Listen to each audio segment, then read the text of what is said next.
2023 wasn't a good year for the Carolina Panthers, but I'm trying to make 2024 a better one for myself. Get started on your resolutions with Factor so you're ready for the new year. Factor's ready-to-eat meal delivery takes the stress out of meal planning and sets you up for success in the new year. Skip the grocery stores, prep work, and cooking fatigue. Instead, get chef-crafted, dietitian-approved meals delivered right to your door.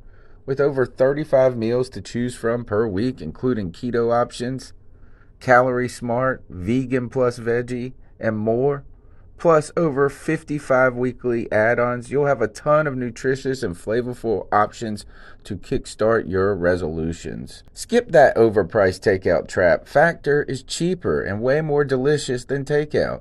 Get chef-crafted, restaurant-quality meals delivered right to your door, and they're ready to heat and eat in just 2 minutes, which means more time for you.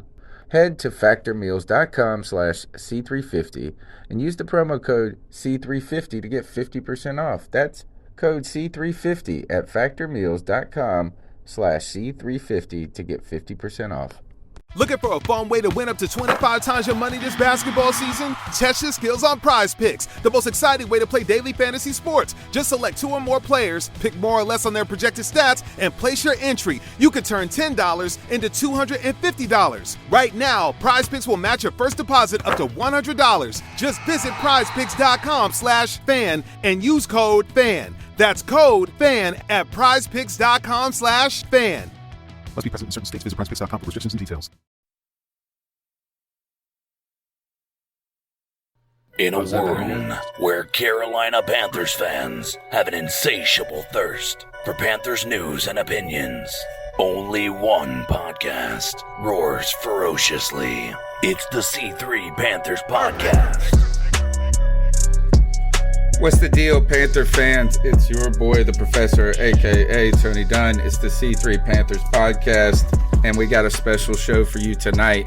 It is a decade in review as we close out 2019. We're going to close out the past decade as it seems like we will be ushering in a new era.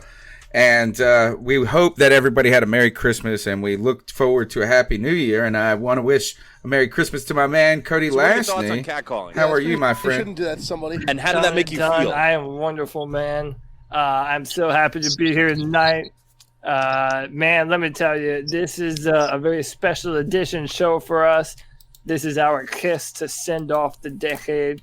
I have a brand new microphone, so I hope the chat room thinks I sound crispy and clear. And as always, we have the most lit Panther fan base on YouTube. You already know what it is. Underground West, Joey Escovel, Trill 1, 10 Tisby, Brandon Ituwangu. I hope I said that right. Thank you, everyone, for joining us. Tony Dunn. Ain't nothing to it but to do it, brother. Let's roll. CK in the house as well. Merry Christmas to you, CK. And Merry Christmas to you. I enjoying the new digs here, so that's fun. Did not get to join you guys on the post game, but didn't miss much, I suppose. No, you did not. No, you did not. I hope you're enjoying the new house. We got a big show tonight. We're going to be talking about decade in review, so there's going to be some nostalgia about the decade ahead behind us. And like your new home, we're looking to moving into a new era ourselves. Greg, the Bat Daddy, in the house as well. Merry Christmas to you, my friend. Merry Christmas to you, buddy, and Happy New Year coming up. Excited to talk some Panthers football tonight. It was a great idea with the tribute to the decade with the coming of the new year, and excited to talk about it. All right, go ahead and smash the thumbs up button. Subscribe on YouTube. We're on iTunes, TuneIn, Stitcher, wherever you get your podcast. Go ahead and subscribe to the show. And also, let's see, what else do we got to talk about? When it comes to the future schedule of the show, what is next week? We have Tuesday, which is the New Year's Eve. So we won't be doing it on New Year's Eve. So we'll probably do something like this where we do the day after or Thursday. So keep an eye out for another show ahead, but on a different time, as well as the post game coming up this week. And before we get into the show, I do want to remind you guys, if you are trying to attend the Panthers final game or go to a Charlotte Hornets game or Carolina Hurricanes game, The way to do it is to go to vividseats.com, download the Vivid Seats app, and use the promo code OVERTIME. That's the promo code OVERTIME. It'll earn you up to $100 discount on your first time purchaser.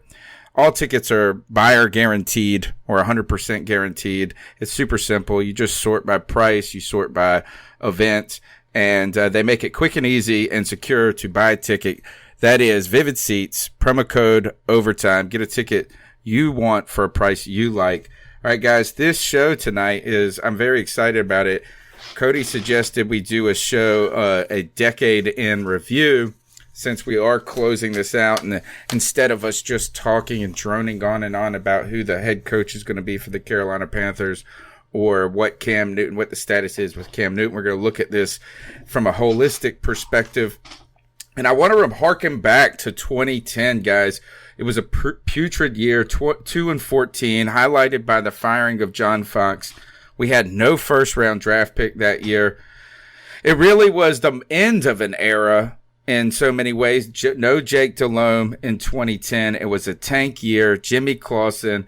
And there's really nothing to talk about in that era other than tanking, paying guys like D'Angelo, as well as that's it. I think the game that I remember from 2010 was the New Orleans Saints 34-3 defeat of the Carolina Panthers. I was there sitting on the fourth row on the sixth row on the 45-yard line.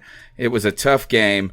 We stayed to the entire end of the game, though, guys, because we had such great seats and only went to one game a year at that time. And I got to the highlight of the game was when I yelled at Drew Brees, and I couldn't say anything mean about his play, so I had to talk junk about his commercial and his acting. And I said that his wife was better in the commercial than he was. He did laugh at that. We got on the Jumbotron twice, but other than that, nothing to think about when it comes to 2010. Does anybody have any thoughts about the end of that era and how it was about to set up, really, this show today? Well, I mean, I think 2010 undoubtedly was the catalyst for what the decade was to become. You know, it would cement that first round pick that would ultimately end up being Cameron Terrell Newton, who, by the way, I just want to shout out all Panther fans. Cam Newton is currently in first place in the Walter Payton Man of the Year fan vote, and he's winning by like over 30,000 or something crazy right now. Shout out to all the Panther fans on Twitter that made that happen. But yeah, 2010 was the last year of John Fox. It ushered in Cam Newton and Ron Rivera, and it would be the starting point for the Panther team that we know and love and have been following so intently over the past 10 years now. Imagine where we're at in this show right now at this point after the season we've had this year. And imagine if we were doing this podcast in 2010. How tough it would have been at this point. You know what? We're in probably the closest thing to that moment. This year might be the closest thing to 2010 since that moment then. But let's go ahead. Come full circle. Yeah, exactly. All right, so here, let's move to the real story of the decade. I think it begins in 2011, obviously, with the drafting of Cam Newton, the hiring of Ron Rivera. We in 2011, we fired John Fox in 2010. We interviewed only defensive coaches for the position, the replacement of John Fox. Ron Rivera, second Latino coach, comes in, and that year, guys, we had, that was Cam Newton. It was highlighted by this story. Andrew Luck has foregone the NFL draft, has decided to come back for his senior year because what we believed is he didn't want to come to Carolina. You had people saying Cam Newton, who was coming off the most magical college season ever with winning the Heisman in Auburn. It was just amazing to see that, but still, a lot of people were suspicious of Cam Newton Charlie Casserly is one of those who said Blaine Gabbert should be picked ahead of him. And I'd like to point out to this was a Bleacher Report mock draft from 2011. Nick Fairley was mocked to the Panthers at number 1. Newton was slated for number 12 pick in Minnesota behind A.J. Green, Robert Quinn, Cameron Jordan, and Blaine Gabbert. But SB Nation and Peter King got it right. Cam Newton, number 1 pick, and really the number 1 story of the decade, don't you think? Oh, yeah. That was a great draft class. Man, 2011 was a great draft class. I totally agree. That laid out the foundation for what would be us the next decade, and I don't know what we would be had we not gone in that direction. Mocks can say whatever they want to, and I guess different players work out differently, and where depending on where you go. But Cam Newton kind of fell into our lap based on the position we were in, and he's been the main, if not sole, reason for a lot of the success we've had over the past decade. I mean, and you can say some of the stuff failures too, but nobody's perfect. I'm glad we didn't wuss out, guys, and not pick Cam Newton. Yeah. Man, how different would our team be right now if we didn't have Cam Newton? And it's an entirely different football team, an entirely different feel. I mean, you're talking about Cam Newton has been the identity really of this football team since he was drafted. And you mentioned that draft class, that 2011 draft class. And while it will go down in history for the number of players that it saw drafted and how good they were, one thing that is absolutely true, Cam Newton was the only good player that the Panthers drafted that year. Tony and I were looking through some of the different draft classes that the Carolina Panthers have had. And this is the 2011 draft class for the Panthers in order: Cam Newton, Terrell McClain, Sion Fua, Brandon Hogan, Kiloha Pilaris, Lawrence Wilson, Zachary Williams, and Lee Ziemba. A bunch of who the fuck is that guy, dude? That class. There's only one person. We only got one pick. The first pick. It was like we put in the first pick and then we quit. Yeah, and then just out the window, dude. No talent evaluation whatsoever. And I think, Tony and I have uncovered this. You're going to see the theme tonight is that the Panthers have not drafted exceedingly well, almost at all, over the past decade, man. There's been a whole lot of busts, a whole lot of players that ended up being only average, and some we're still wondering about even to this day. So it begins with Cam Newton and Ron Rivera. Where were they then? Cam Newton, a unrefined quarterback, according to most, burst onto the scene and was instant success then, right? I was reading a story about how Derek Anderson said that he could be running to his right, throw off balance, and throw it 70 yards, and that his improvisation, he was the insane athlete. Ron Rivera taking over a team that had some talent on it in some ways, but a lot of problems, obviously, with the 2-14, or would become to have some talent in it over the next year or two. So now, if you think about it, Cam Newton, suffering from injury, just has undergone another surgery with his, what is it now? His Liz Frank injury. And Ron Rivera fired, ceremonious exit from Carolina. Where were they then? Where are they now? CK, any thoughts on the Cam Newton, Ron Rivera era?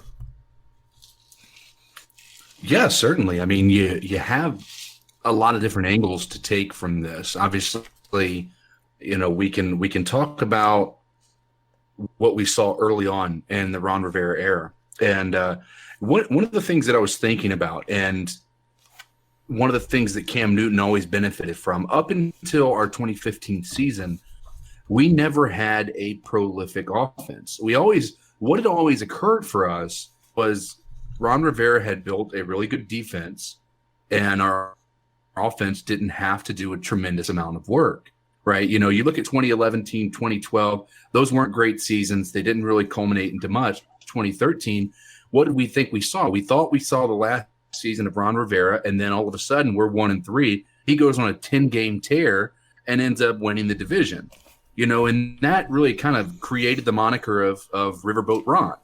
Riverboat Ron, unfortunately, in my opinion, never existed. He just basically changed the way he did things to adapt more to what the league was doing at that moment.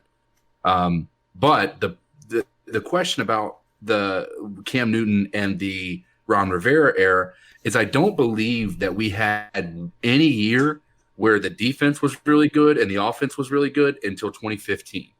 And what's happened since then is a flip-flop.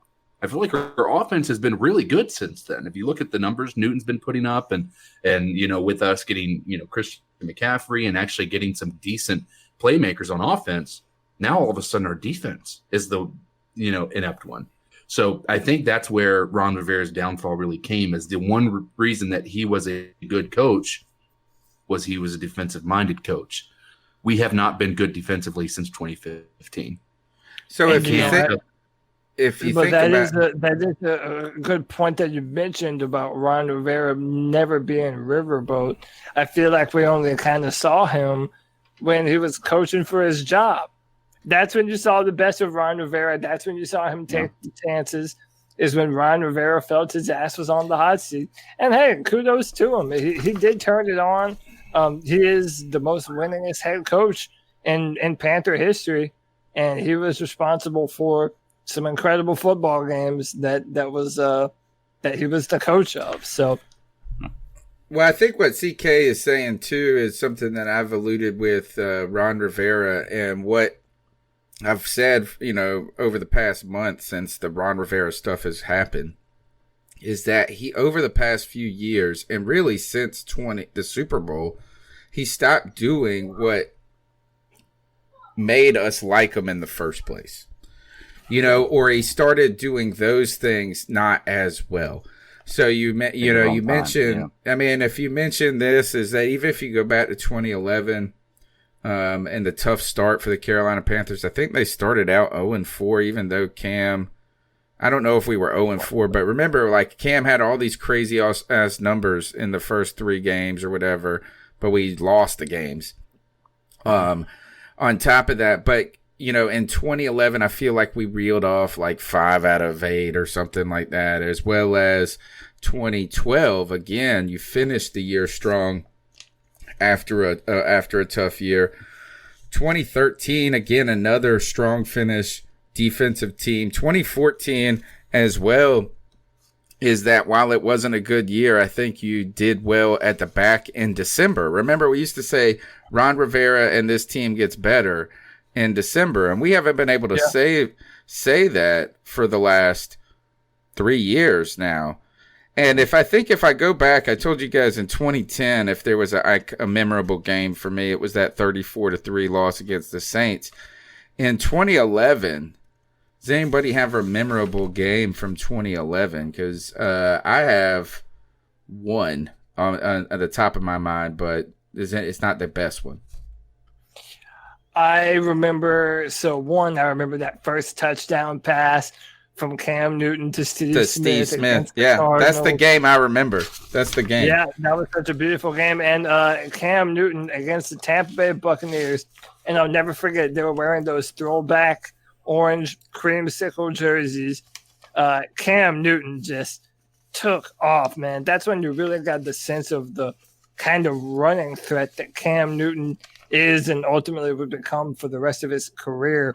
Just dominant, man. I mean, I think it really does get lost on people that Cam Newton really is the first of his kind. I mean, Ben Roethlisberger was big, but he was never mobile. He might have been mobile in the pocket some, but a 250-pound, 6'5" quarterback that runs a 4.5 and he's barreling at you and you have to make a business decision on whether or not to tackle that guy.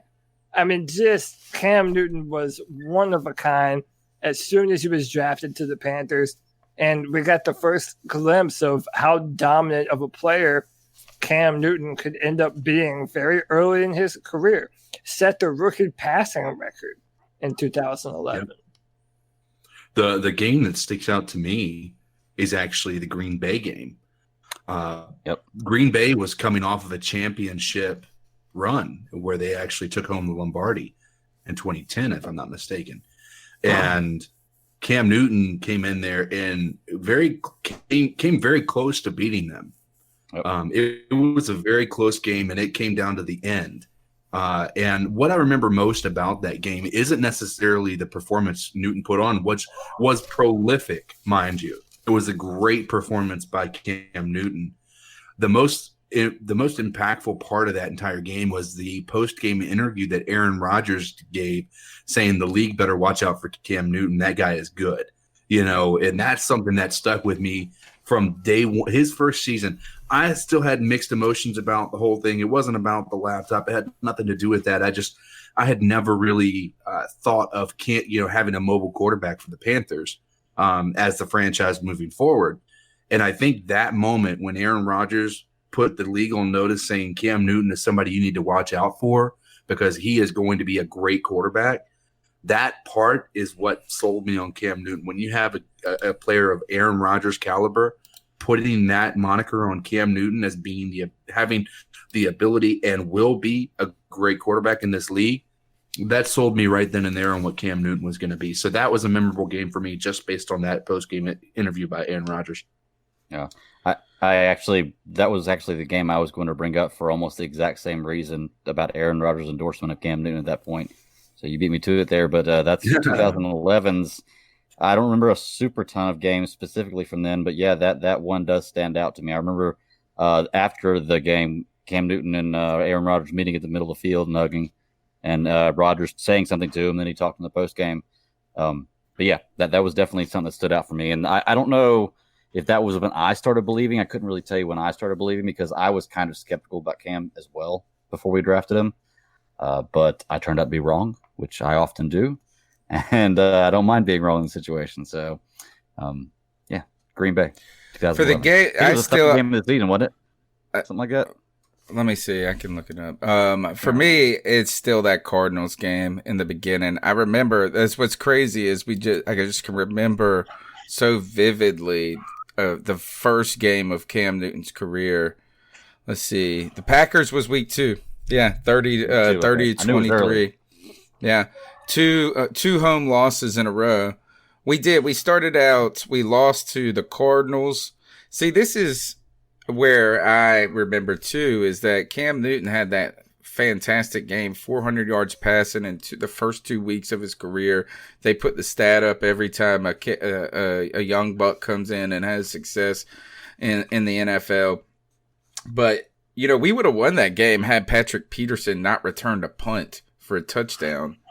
That really took them ahead. So, there was just so many elements. It was Patrick Peterson who wasn't he the number 2 pick? Patrick Peterson, 4 or 5, right? 2K? Was Von Miller 2?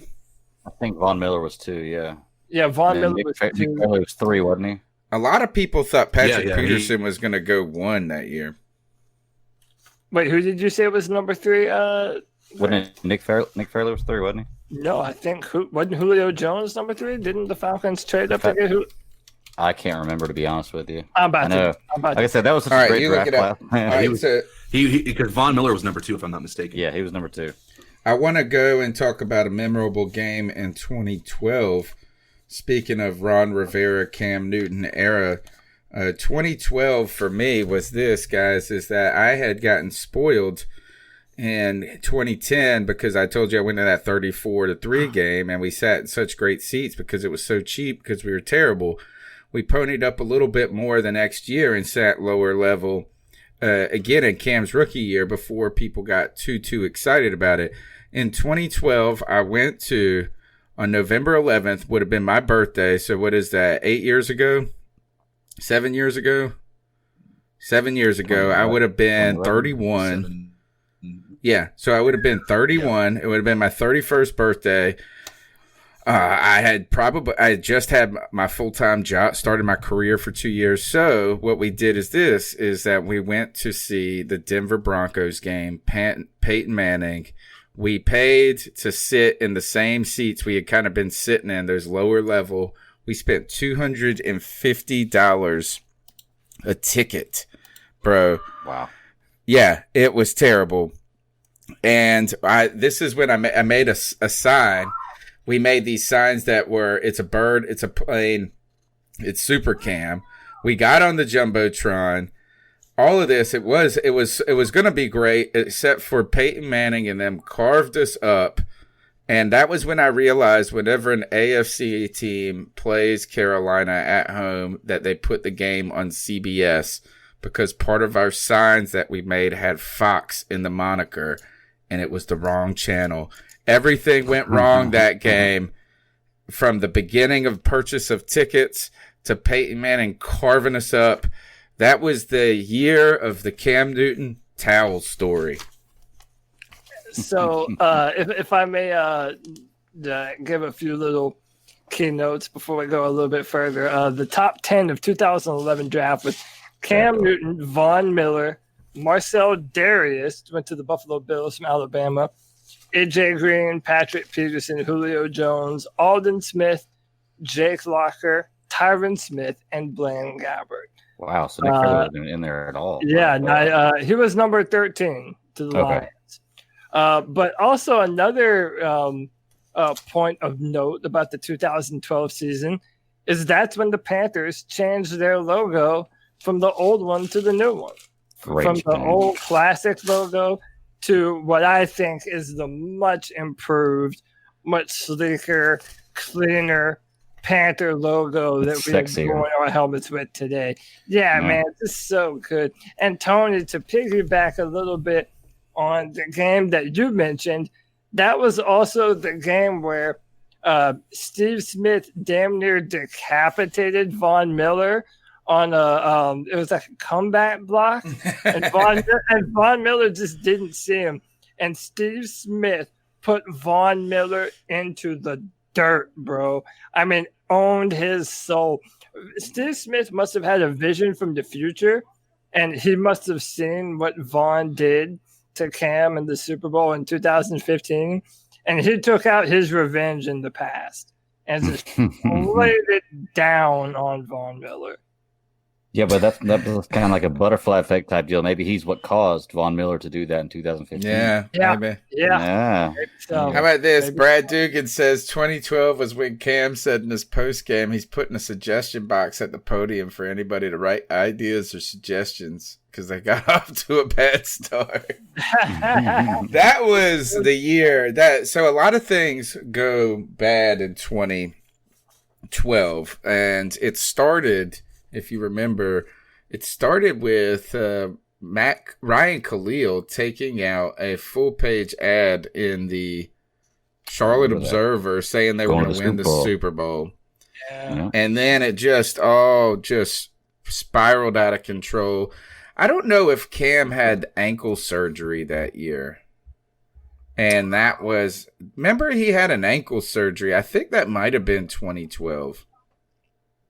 Unless it was 2014. It might have been 2014, actually. All right, so if you think of going to that, I think our next topic to segue, because I think 2012 year takes us to the bringing in of Dave Gettleman. We got rid of Marty Herney in 2012. We did draft Luke Kuechly that year. That was pretty noteworthy. And then we bring in Dave Gettleman, who is, he takes over a somewhat tough situation and a somewhat kind of good situation. Secretly, he had Cam Newton, who has been the story of the decade, not secretly, but he also had some pretty good pieces on defense there when it comes to injecting Luke Kuechly into a team that was losing John Beeson at that point, or getting to the back end of John Beeson. Thomas Davis is about to come back and put his second stamp on his career. You had Charles Johnson at his peak. You had Greg Hardy. So he didn't have any money. That was the thing. So Dave Gettleman didn't have any money to start with, but he had some of those linchpins. And we really had an impressive season. It was what we finished 12-4 that year. CK, you said, what did we won 10 in a row? Yeah, like 10 in a row. We went 1-3, I think, to begin the 2013 season. And then we, if I'm not mistaken, we got 10 in a row, and then we lost one, and then we won our final one, if I'm not mistaken. But it was definitely, and that's when the Riverboat Ron moniker really started. But that, that was in 2014 that the Riverboat Ron came, I thought. That's what I was thinking too, yeah. Remember, it was in the tie game where he should have gone for it, and then he didn't, and we tied, so then he went for it on, like, 4th down every time for the rest of the year.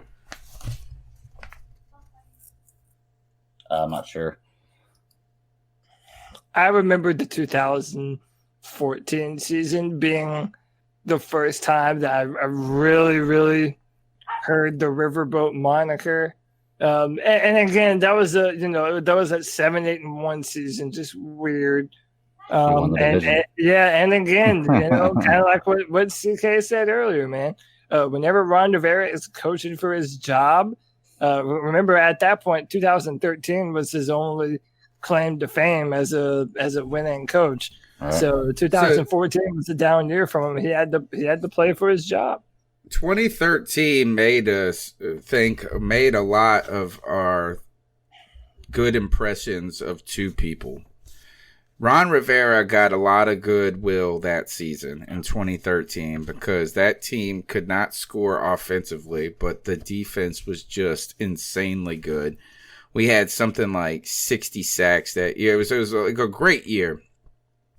But also Dave Gettleman got a ton of kudos.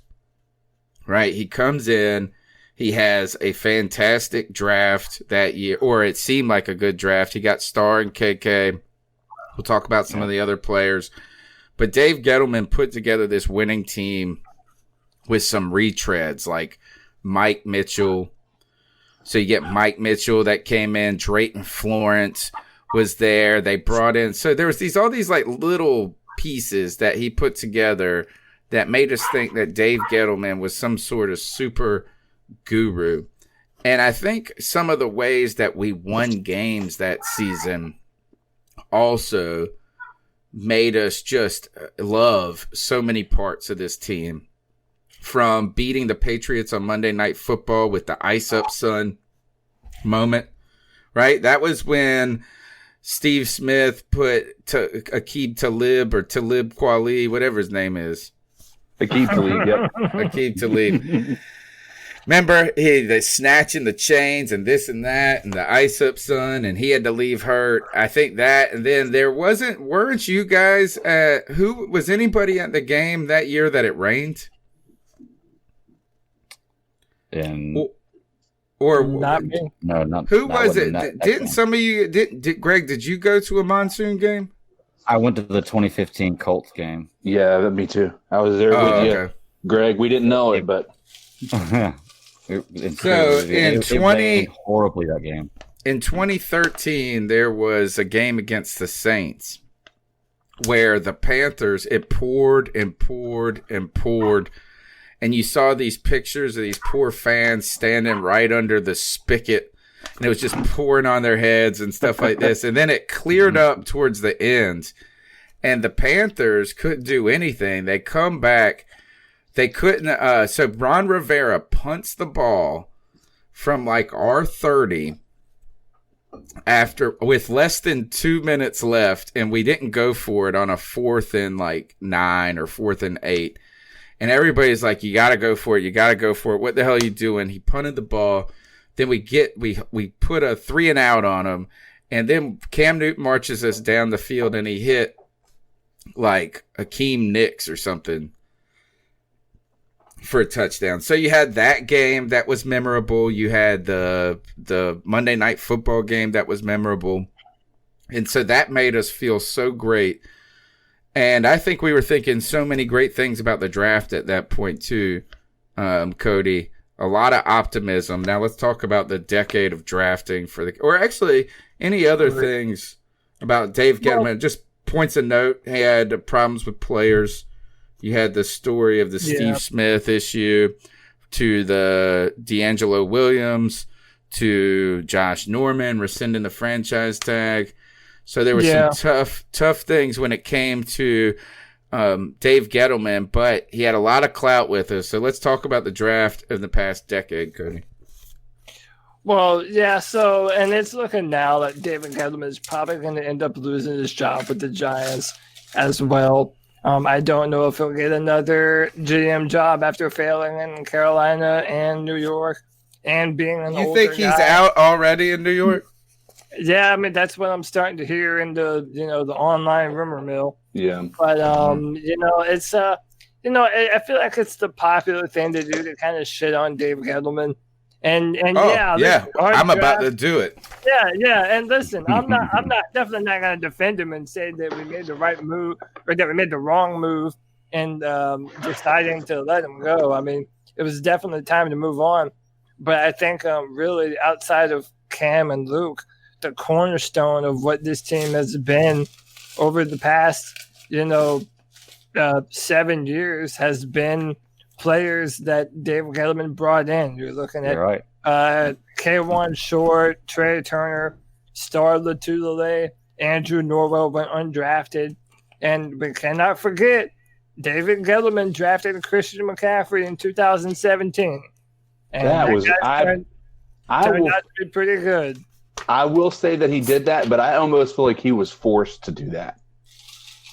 Either way, he pulled the trigger. Yeah, I mean, we'll never know. I've even heard rumors that they wanted to move up to number 2 to draft Leonard Fournette, but the 49ers didn't want to let go, or whoever was number 2 didn't want to let go of that pick. So, we've heard this rumors, but here is that we got, so Christian McCaffrey. Other than that, Dave Gettleman did not have a good draft since 2013. Well, 2012.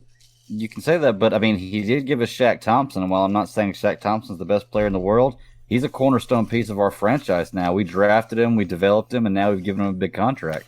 That's the least exciting way to argue that a GM is great. Pulling out Shaq Thompson. I mean, I'm not defending that he's great, but he. All right, give me something better than Shaq Thompson. Give me something better than Shaq Thompson. KK. I mean, I'm telling you, that year he comes in, he takes 2 defensive tackles. Cody, like you said, we basically drafted 4 defensive tackles in 4 rounds in 2 years. Yeah, dude. Yeah. Real bad. One was Vernon Butler, unfortunately. No. Going back even further, Marty Herney drafted 2 defensive tackles in 2012, right? And so actually, no, in 2011, after Cam Newton, it was 2 defensive tackles in a row, Terrell McClain and Sion Fua from South Florida and Stanford. And by the way, let me clarify here, specifically for Tyler in our chat, I am not defending Dave Gettleman. I think that now it has been revealed just how much Dave Gettleman set this team back with, one, how he treated a lot of the players that he moved on from. A lot of people felt slighted with how the organization moved on for him. Steve Smith, D'Angelo Williams. I even want to say Jordan Gross. That situation wasn't handled very well. So I'm not defending Dave Gettleman. I'm just saying. No, let's talk about his drafting. It's terrible, dude. Yeah. So, I mean, Tony and I were talking before the show, and we were trying to figure out what year was his best draft year. And I'm thinking it might be 2015, just because we know all the names. There were 5 picks. Oh, my God. It's Shaq Thompson. And really, the fact that this might be the best is a testament to how bad it's been. All right? So, Shaq Thompson, Devin Funchess, Williams, David Mayo, and Tony Dunn's own Cameron Artis-Payne. Cameron Artis-Payne is the best player in that draft class. Hey man, Shaq Thompson. We'll never know. I know I'm gonna you crap Jack on. Thompson's not bad, man. Yeah, I'm gonna Not crap great. on Gettleman a little bit. Like, even if you want to point out KK and you want to point out Starr and the undrafted Norwell and all that, I have yet to see a GM not hit on at least one person in a 4-year, 10-year, 5-year, 10-year, however long it was. Yeah. So I mean, I don't personally give him credit for that either. It's honestly, you cannot make that many picks in the draft, and especially in the early rounds, and not hit at least once or twice. Here's I think, honestly, the problem is that you're right. It's 14. It's if you take out 13 and you take out 2017, 2014, 15, and 16, nobody worked out. He never drafted a star, other than the two of them. But I think 2014 is the draft that could have been. I think if Kelvin Benjamin or Coney Ely would have been a star, we would have looked back at 2014 as one of the best drafts, because that was Benjamin, Ely, Trey Turner, Trey Boston, Ben A. Bidwickery, Tyler Gaffney. All of those guys contributed. Kelvin Benjamin had a sensational rookie season. Coney Ely was the damn Super Bowl MVP, essentially. Yeah, the would-be Super Bowl MVP. And man. But I agree. I think if you look at that in retrospect, though, it's a bad draft because Benjamin and Ely are nothing. Ben A. Bidwickery is no longer. Tyler Gaffney is no longer. Trey Boston and Trey Turner. Best things out of that. 2015, the best thing you get is Shaq Thompson, and then Salad Boy Devin Funchess. And then 2016 was so bad. Yeah, I think 2016 is the worst. Especially on top of it is that you didn't even have that many picks. You only had 5 picks. And David Gettleman was a hypocrite.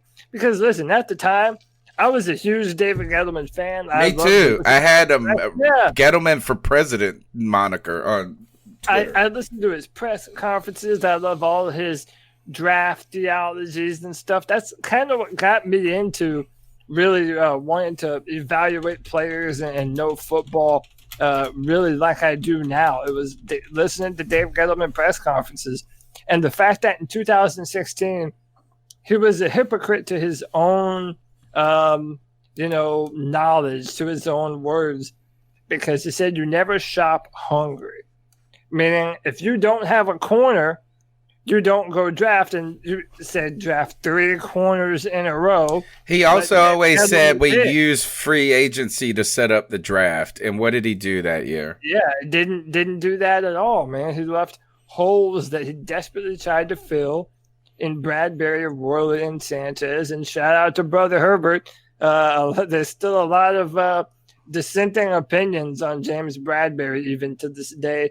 Worley and Sanchez are no longer on the football team. Vernon Butler has been an utter disappointment up until this year, and now he's punching people in the helmet and flipping people off. That was it. Really did set us back a good bit, I think. Let's see.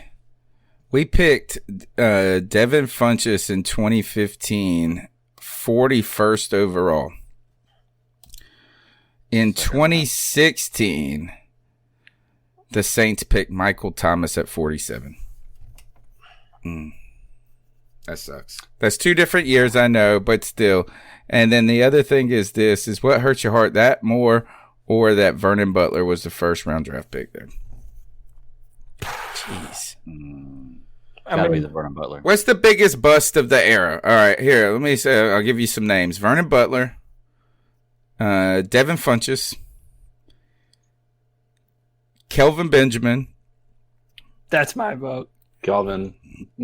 And Coney Ely. It has to be Benjamin. So you think Kelvin Benjamin's a bigger bust than Vernon Butler? Yes. It's gotta be Vernon Butler. Kelvin Benjamin led to the injury that has sidelined Cam Newton for 2 years now. I mean, people really do forget that. Kelvin Benjamin, it was in the red zone. Cam throws it up. not only does Benjamin not even attempt to make a play on the ball, but it's intercepted. Benjamin has the opportunity to tackle the corner, but doesn't do anything. The corner runs all the way back to the end zone. Cam Newton chases him down, and in the process falls on his shoulder and hurts his shoulder. And that was the injury that we've been dealing with for the past 4 years now. So even if Benjamin was a 1,000-yard receiver for 1 year, it doesn't matter. The actions of that one lazy, fat, Whoopi Goldberg-looking receiver set us back tremendously. Yeah. I mean, you make a fair argument there, but you're arguing about injury, which when you go out there in the field can happen on any play, any time, accident or somebody not playing their position, just the fact that these are men trying to move men against their will. But for me personally, the only reason I disagree with you is because at least Kelvin Benjamin gave you some kind of production before he got cheeseburger crazy. He gave you some kind of production. Coney Ely gave you some kind of production. Who was the other guy in there? Vernon Butler, and then who else? Devin Funchess. Devin Funchess gave you some kind of production. Coney Ely, yeah, he's giving you a little bit now, but what year we draft? Or not Coney? Vernon Butler, you mean? Vernon Butler. What year did we draft Vernon Butler? 2016. Yeah, this is like his fourth year. In his fourth year, he's finally giving you some production. How many years did we get? How many years did we get anything from Kelvin Benjamin? Well, the first year he had a better year. His rookie year, he had a better rookie year than Julio Jones did. Look at the stats. But what I mean is, there was he got 1 two. year. We got 2 years out of him because he was all right for us in 2016. He was no, okay. No, we traded him in 2016, didn't we? No, we traded him in 2017. Was it 2017? Yeah, 2017. But he wasn't good. Like he wasn't. He wasn't. Oh, he was bad in 2017. He was bad in 2017. Yeah. I think it was here. I'll look up his stats from 2016. In my life, I have never seen a receiver run lazier routes in my life than Devin Funchess. Every corner that was on him knew the route that he was going to run before he ran it. He was in the hip pocket, or the cornerbacks were in his hip pocket the entire time. And even for a guy that size, he was never great at going up and pointing the football anyway. He had a few plays where he made a good catch here and there, but overall, he didn't even serve the purpose of that larger body jump ball receiver. He just never panned out. And like I said, I hear what you're saying, Greg, but that his laziness on one measly play has led to 4 years. Are you saying that Devin Funchess is the laziest route runner, or Kelvin Benjamin? You mean Kelvin Benjamin? Yeah, I meant to say Benjamin if I said Funchess. Okay. Yeah. My apologies. But if it wasn't for Benjamin not being so lazy, we wouldn't have been talking about Cam Newton being hurt so much and not being able to throw the football. Yeah, potentially, but he played a large role, and I'm never going to forgive him for that San Diego Chargers. Kelvin Benjamin did have 941 yards and 7 touchdowns in 2016. And he was overweight then, too. Yeah. That was the year that he came into camp overweight, and then they thought it was because of the injury, and he lost some. And then 2017, he just sucked. Took a nosedive, yeah. Well, Cody, the thing is about what you were saying with that is you're right. He didn't make that tackle, but he also didn't throw that interception.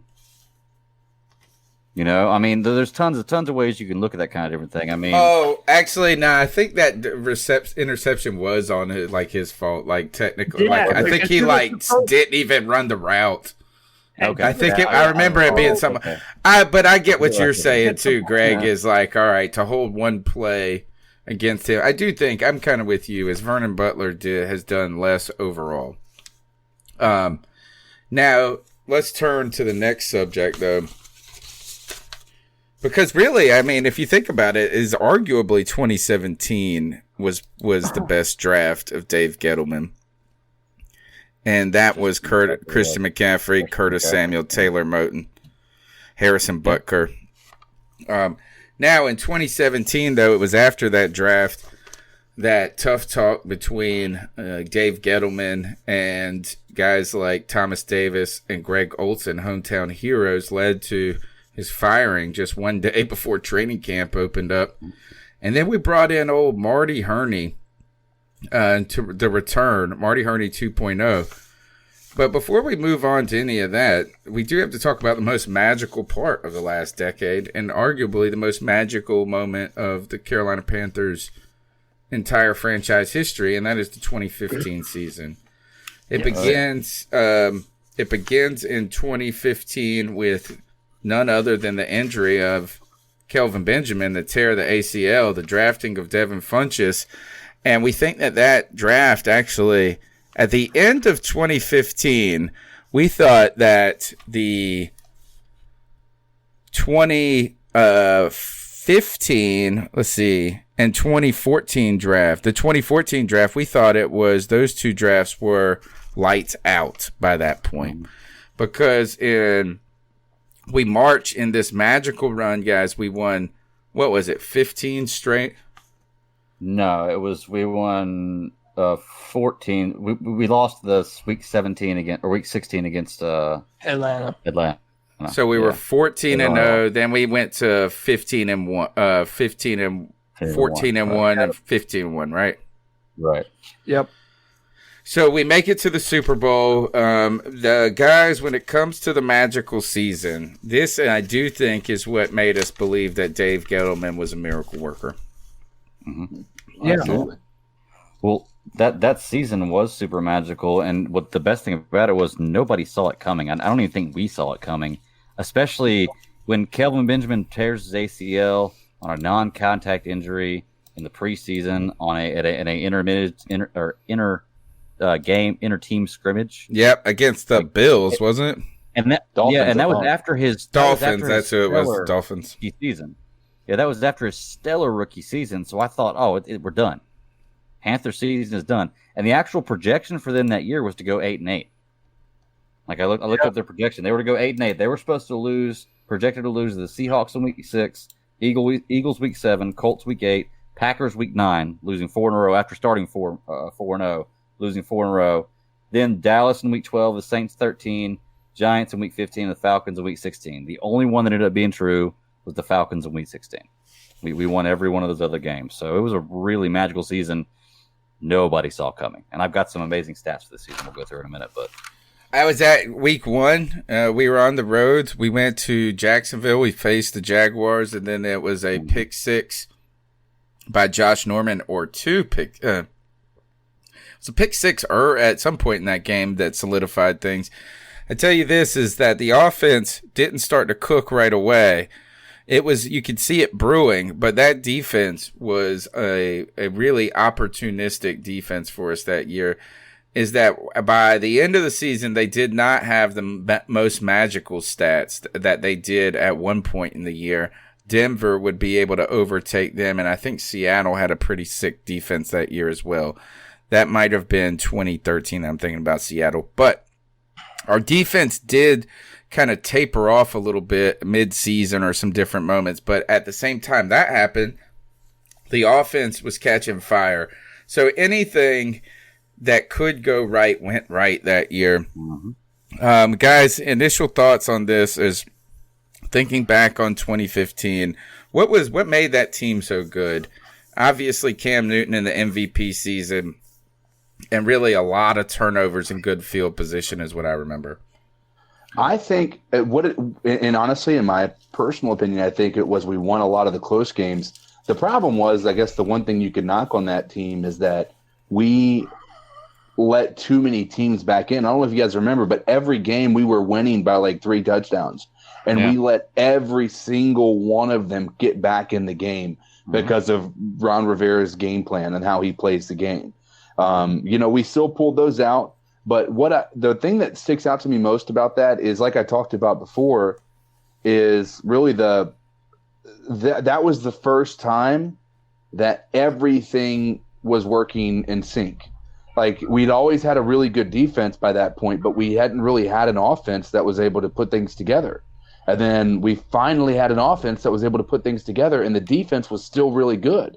So now I think we started to see how that changed the game for us. So we saw a lot more of the fact that when we have a top 10 defense and a top 5 offense, by that point, it's hard to beat a team with that type of a ranking. So I think that's where you kind of see that culmination of things come together. I think we started to catch some excitement that season in week 6 when we went to Seattle and beat them 27-23. You know, a team that had our number, and we had seen all of these 15-12 games between them, and then all of a sudden we go into their house. It was so loud, and I believe we came back to win that one. I remember it being a game that was just like, oh, Cam is the man. Then you come back against the Eagles, you're worried. And I really think that the Colts game is when we started getting interested in this team. You know, it was a back and forth kind of match, because then next week we come out and beat the Packers. All right. And I think that that Seattle game meant a lot to that season. Yeah, the moment that I knew the 2015 Carolina Panthers were for real was when we went up to Seattle. No one was picking us. We had to go on a game-winning drive, and I'll never forget. It was a busted coverage. Cam Newton, Greg Olsen, and I remember that one. Just the type of shit that dreams So are beautiful. made of, dude. Yeah, so Tyler Lovato that was is- pointing that out in the YouTube chat. That is etched in my brain forever. I will always remember that game. Just so incredible, man. yeah. And that's when I remember I had a collective sigh of relief after that game, because I felt like, oh, dude, it doesn't matter what the score is. I believe in this Carolina Panthers team to come back and beat anyone. That's why I was not afraid against the Colts, that the game that you two went to. I was not afraid against the Giants. When we were beating this is the game where Josh Norman and Odell Beckham had a UFC fight in the middle of the field. Yep.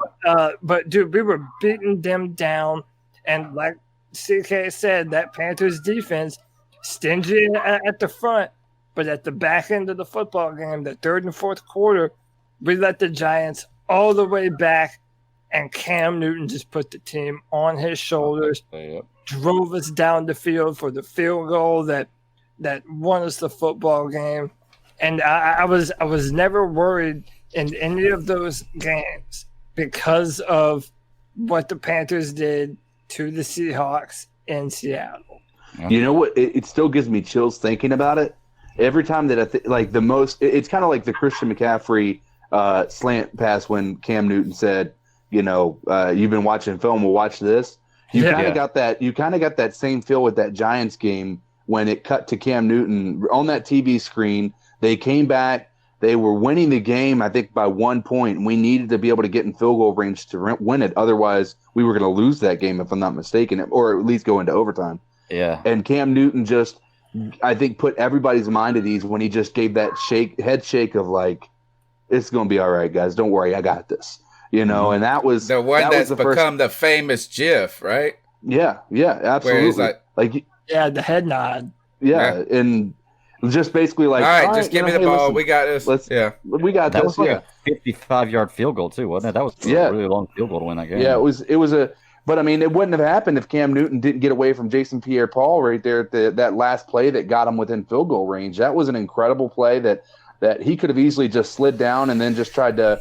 That was December, though, right? Against the Giants. There's some other cool games in there. Remember the Giants week 15? Yeah, it was in December. Yeah. What about the Packers where he's throwing down Aaron Rodgers throwing down the tablet?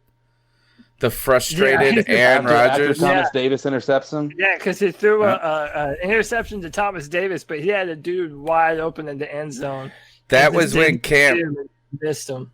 Cam ripped down the Green Bay banner, remember, and they threw it in the trash because they had that, and then they made this big deal, and like the Panthers paid the dude back who Cam ripped the flag out and put in the trash. Yeah, I remember they do it again. A big deal out of that because dude had a Panthers banner or no, the dude had a Packers banner in Panther Stadium, and Cam Newton, like when they were doing the right when the beginning, yeah.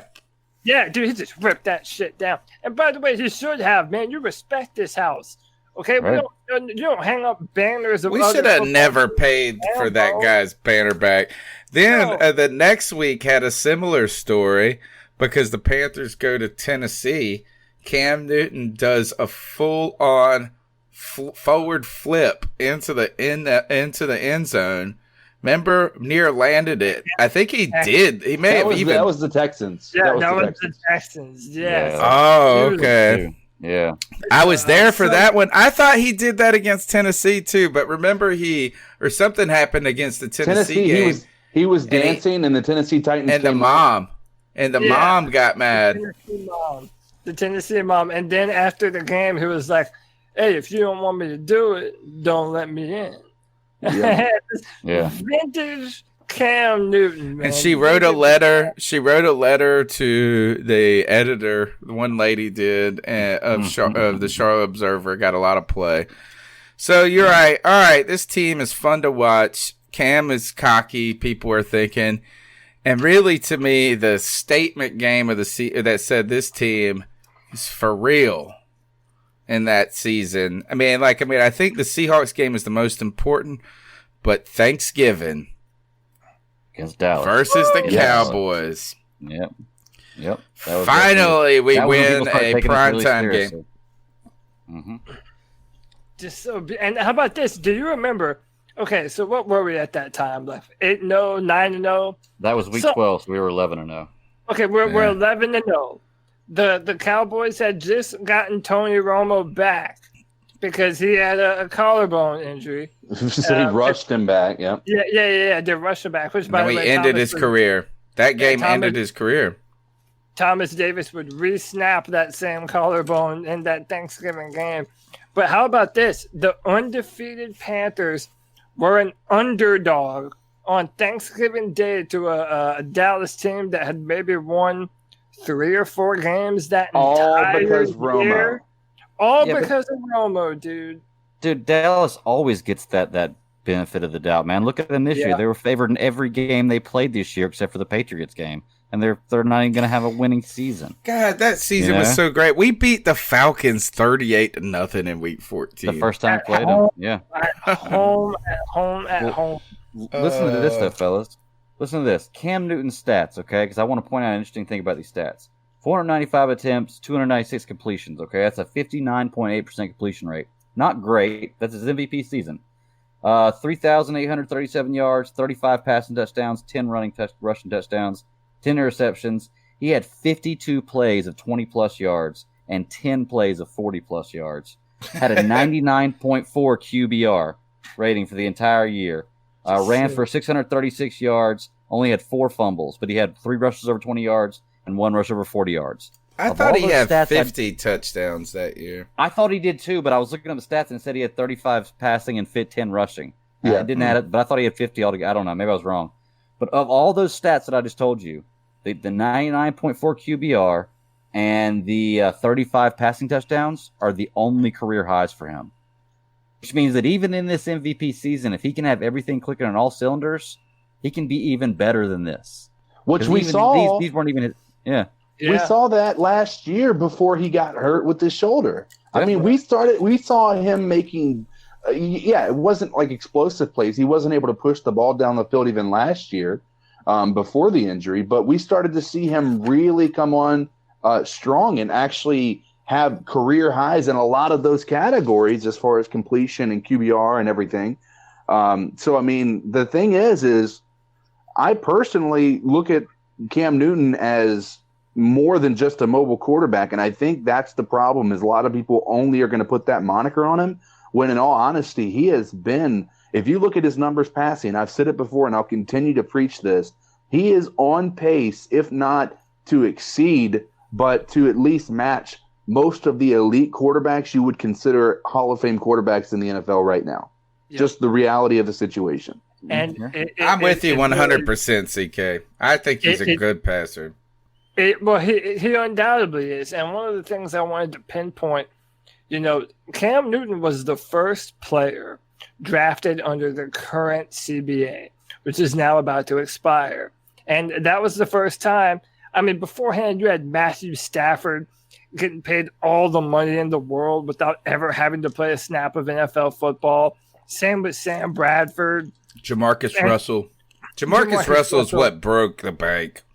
So really, in my mind, Cam Newton and the Panthers have shown the example of what not to do when you have a quarterback on a rookie contract. Because when you're not paying that quarterback all the money in the world and you don't have that huge cap hit, it's incumbent upon the team and your general manager to surround that said cheap quarterback with talent. And sadly enough, on offense, for the majority of Cam Newton's career, he's been having to make chicken salad out of chicken shit. I mean, you're talking about Kelvin Benjamin, Devin Funchess, two larger wide receivers that do not separate well. 2017, we were injured. There was a bunch of no ones. You know where we miscalculated on those big guys too? Isn't just their inability to separate, is that they didn't play to their size. Yeah, well, you know what it was. That was the thing, is you draft those big ass guys and you're like, Cam's gonna run all the fuck over everybody. You know what I'm saying? And then you look at like Kelvin Benjamin and Devin Funchess, and they block like Steve Smith blocked harder. You know what I'm saying? Like play. Yep. It was like they just didn't have the meanness and the heart that matched their size. Well, you know what it was that made us think that was going to work was Julio Jones beating up on us. You know, Julio Jones. He was fast, but he was fast. We had to find out the hard way. There's only one Julio Jones. I mean, the dude ran a 4.3 at 6'3", 220-something pounds. Julio is on another level of receiver. But if you look at that 2015 team and the names that Cam Newton was throwing to, that he won an MVP off the back of, I mean, come on. It's not unreasonable to say that outside of 2 years of Steve Smith, that Greg Olsen has been the number one receiving target for Cam Newton the entire time. Yeah, Christian McCaffrey. But that's not even long enough. Of that 2015 season, Greg Olsen's the only receiver that had over 1,000 yards. And he's the tight end. Okay, so the one thing I disagree with the point that Cody's making, though, is that there is one other element, a factor that we're not really thinking of. And that is that 2015 was the only year that we had a respectable offensive line. 2013, maybe. Trey Turner, Michael Orr, Norwell, Khalil, and Remmers. And they stayed together the whole year, and they stayed healthy. I think that my point to you, Cody, is that you're saying the way that we did a disservice by not building around him. And I think I'm ultimately agreeing with you, but we could have just said, if we would have built the offensive line for Cam Newton in this time, he could have made guys like Devin Funchess, Benjamin, like fucking Corey Brown, all these dudes, Hall of Famers. And that's a part of my point, is that it's not just the wide receivers, but it's not protecting Cam Newton with the franchise left tackle. After Jordan Gross left, it's been a new left tackle literally every year going forward. Mike Remmers, I still think, is the reason we lost the Super Bowl.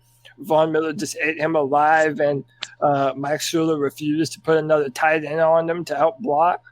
But yeah, and it kind of shaped my philosophy about how you build the trenches. And I have a huge premium on the interior of your offensive line and your defensive line. And if you look at that 2015, both of our guards and our center played incredible, man. Andrew Norwell, Trey Turner, they were awesome.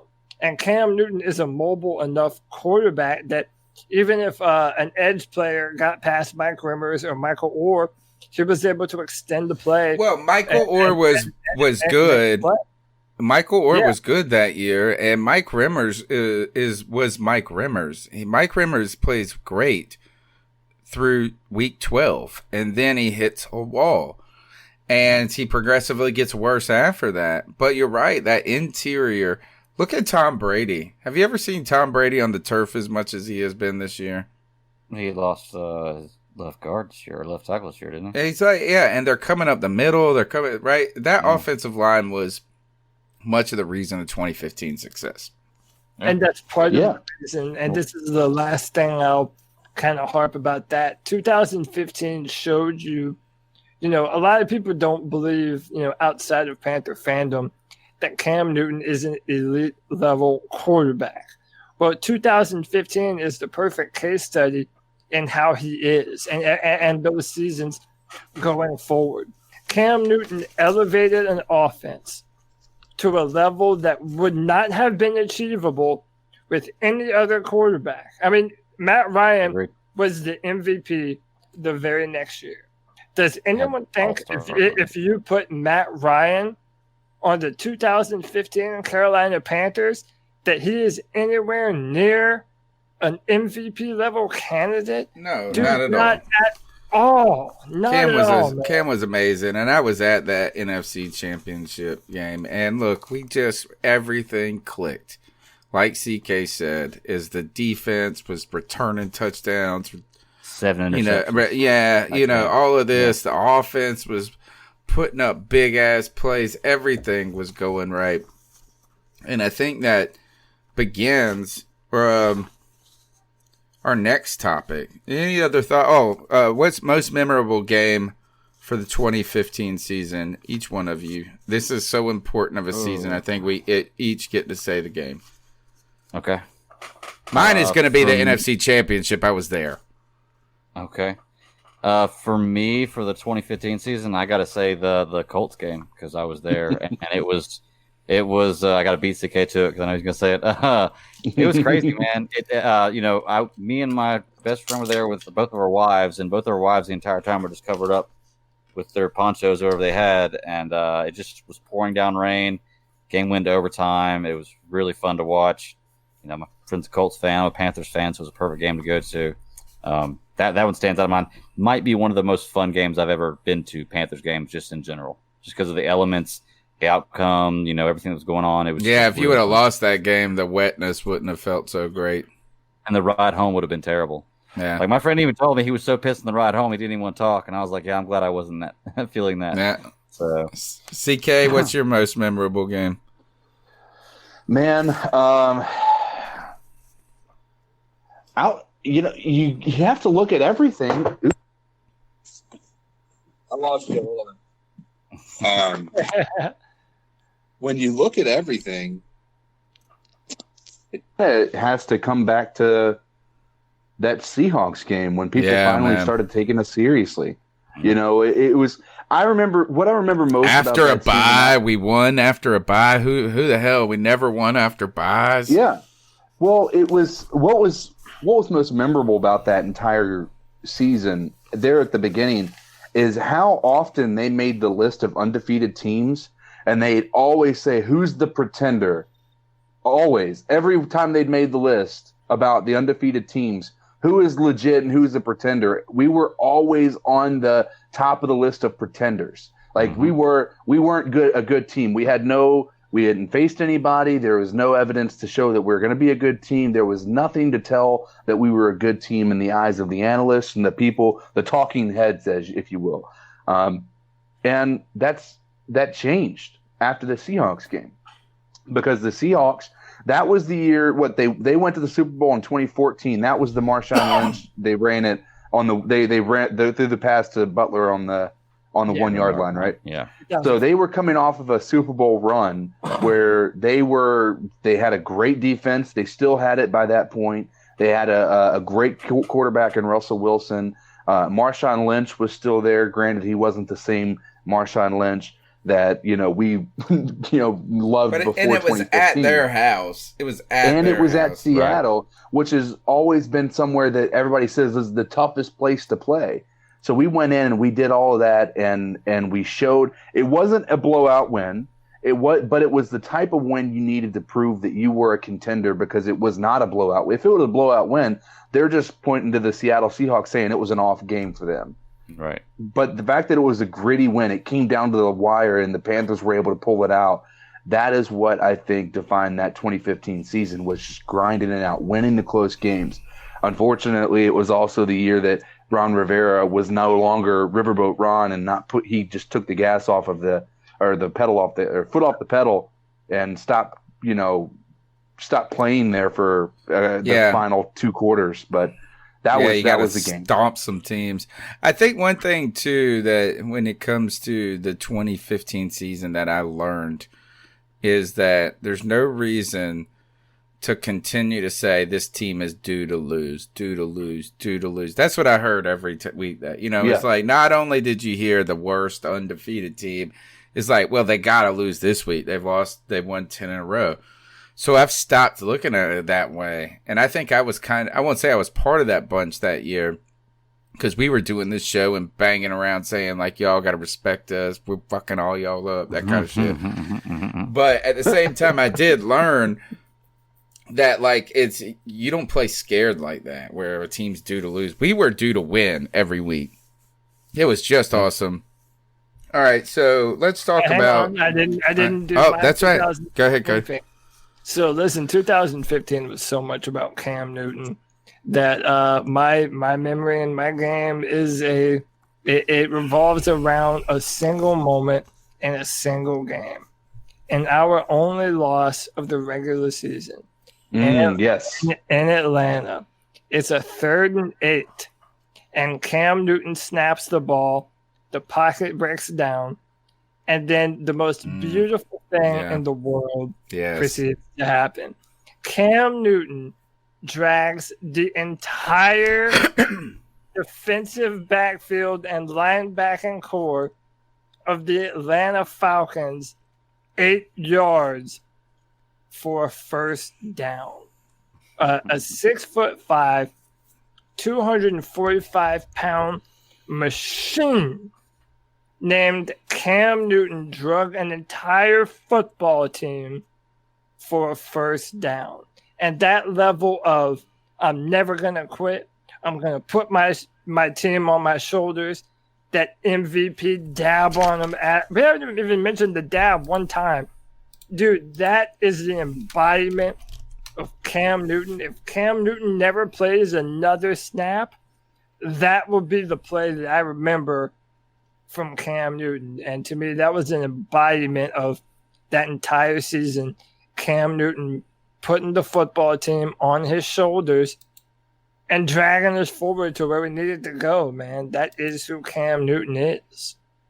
And in that year, that's who he was. That play was phenomenal, and we do need to keep pushing through. Actually, it was like Cam Newton's will was bigger than anybody's in that play. It was so incredible. Everything was incredible about this. But let's talk about, I gotta get out of here soon. The next part of my thought is the slogan missed opportunities. And I think this starts at the same time we've celebrated the 2015 season. The Super Bowl was the missed opportunity for the Carolina Panthers to hoist the Lombardi. You saw Mike Remmers and Michael Orr on skates in that game. Jericho Cotchery, it was a catch. The Panthers really legitimately had a shot at winning the 2015 or that Super Bowl, but it did not happen. So, guys, after that Super Bowl loss, the Panthers did suffer what people call the Super Bowl hangover, but I believe they were, in many ways, victims of their own success. I think that Dave Gettleman believed that he knew it was smarter than everybody by that point. I think Ron Rivera believed that he was much of the reason that the Panthers had succeeded. And then the missed opportunities happened in that offseason with Josh Norman, the rescission of the franchise tag, and then which causes Dave Gettleman to go on tilt and have his worst draft potentially, where he drafted 3 cornerbacks in a row. James Bradbury is the only one that still matters in the league. And then the Panthers go on to have a tough season that was highlighted. It was the year of concussions, guys. 2016 was the year. That was the year that Cam got hit. It was the year that hit Cam the goal line. Yep, against Atlanta. Remember, he got knocked out, but still got the touchdown. Well, that and the first game of the season against the Broncos too. They went. Where they had all those illegal hits. Yeah. That is when we made the "I Stand with Cam" T-shirts. After that game right there, and Michael Orr went down for the entire season to concussion. You guys take over and talk about the missed opportunities. I gotta go. My back teeth are floating. So, if Tony and I were kind of talking a little bit before the show, and man, it was the year of the concussion, wasn't it? So let's count it through. Cam Newton gets obliterated on the at the end zone in Atlanta, which, by the way, still made the touchdown. By the way, just throwing that out there.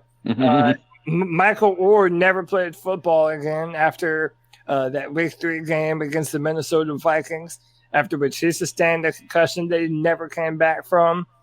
And then, man, the most visible concussion that I have ever seen in my entire life happened to a player, and the most vivid way imaginable, man. Yeah. Monday Night Football at home against the Saints.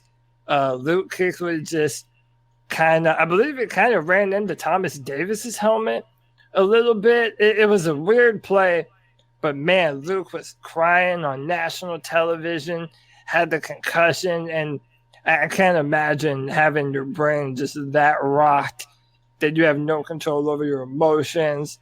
We're talking about Luke. I mean, a superhero, a dude that, is the workhorse on a violent defense otherwise. And man, it was just a tough time. That shook me to my core, man, seeing Luke like that.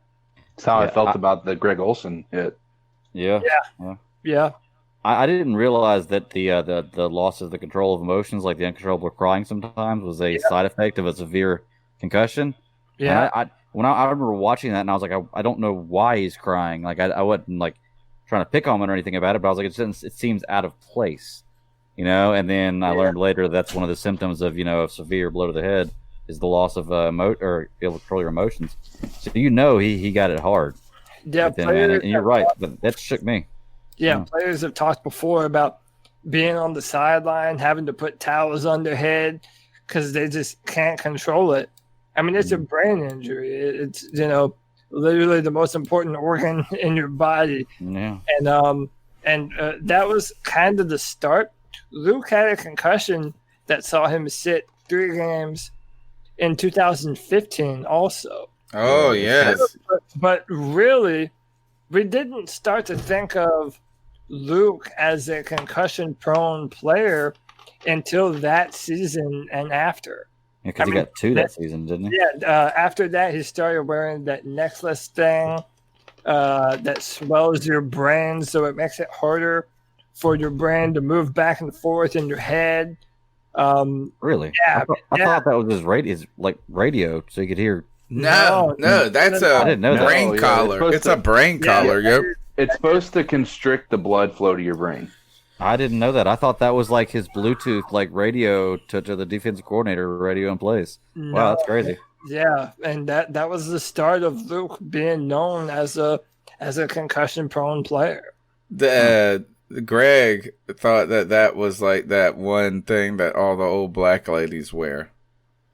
Like after your neck, you plug into your ears. Yeah. I feel like that's like super popular with like 40 to 60-year-old black women. Like that's their jam. But no, I think Luke got one of those nasty concussions in week 1 of 2015.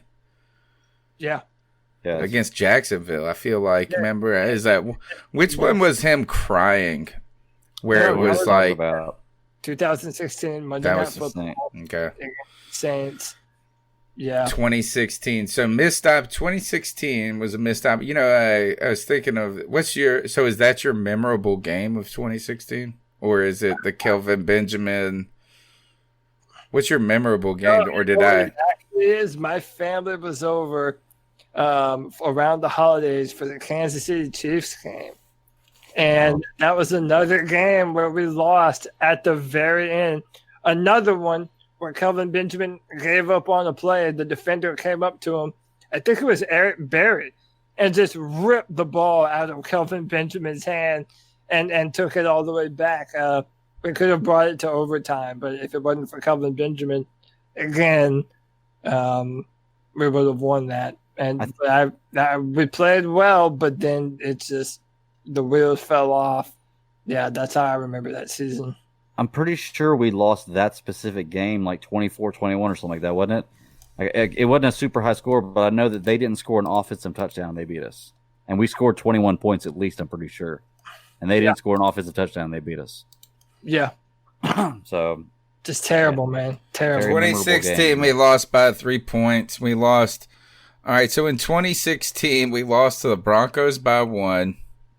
We stomped San Francisco. Losing the field goal, yeah. Yeah, that is the game that that solidified my hate for Graham Gano. I agree, 100%.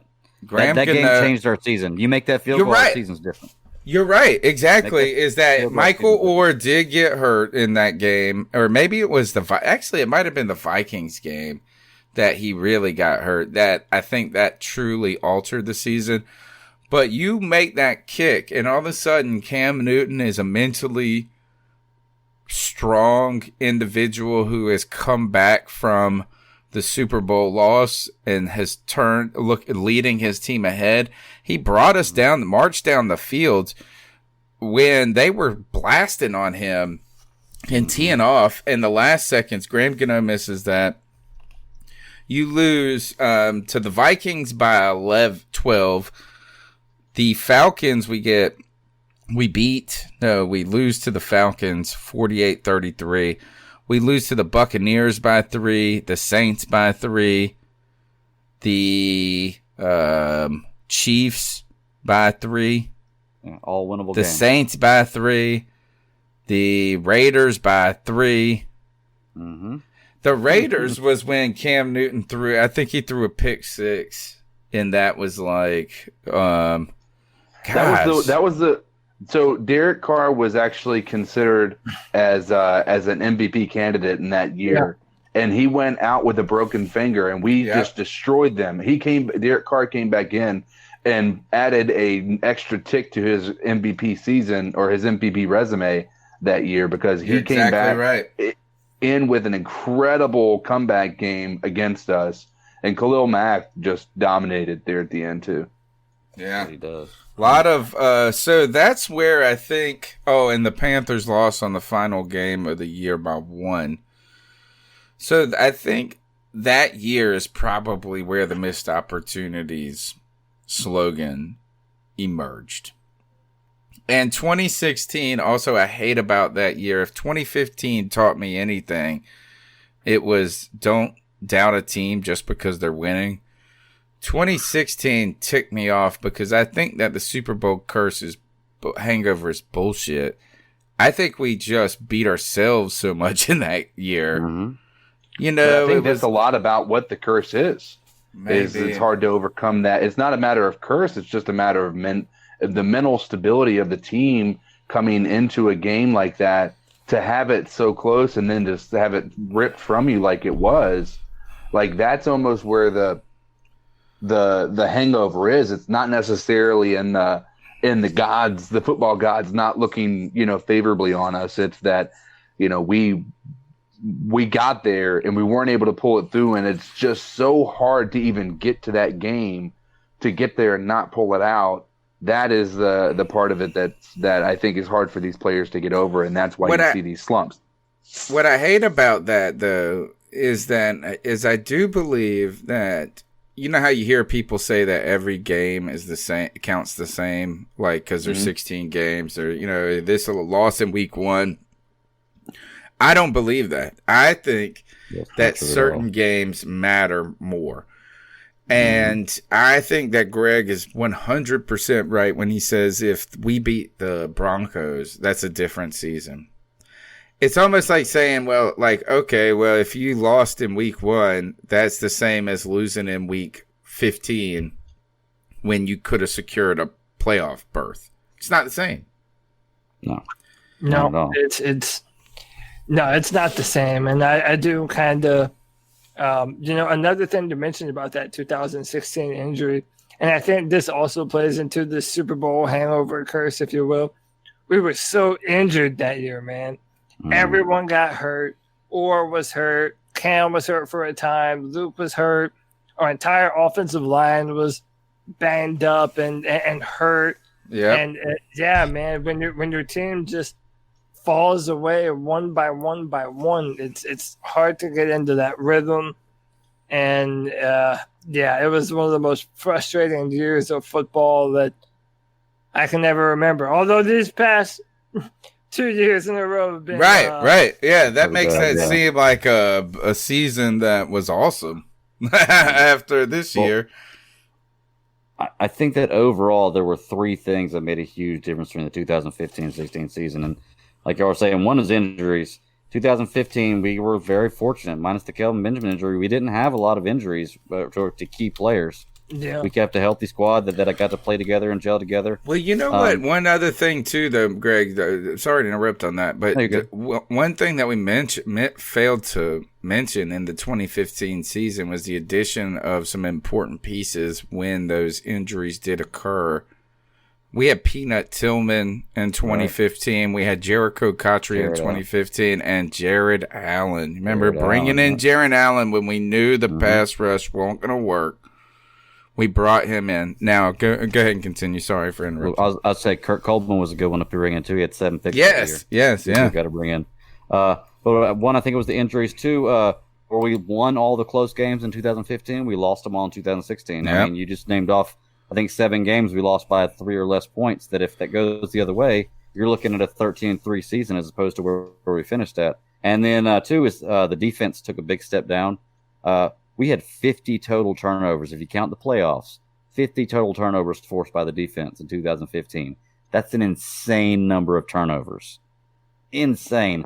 Did not get that. That defense was opportunistic. Big shout out to Tree 50. Bro, thanks for supporting the show and being part of it.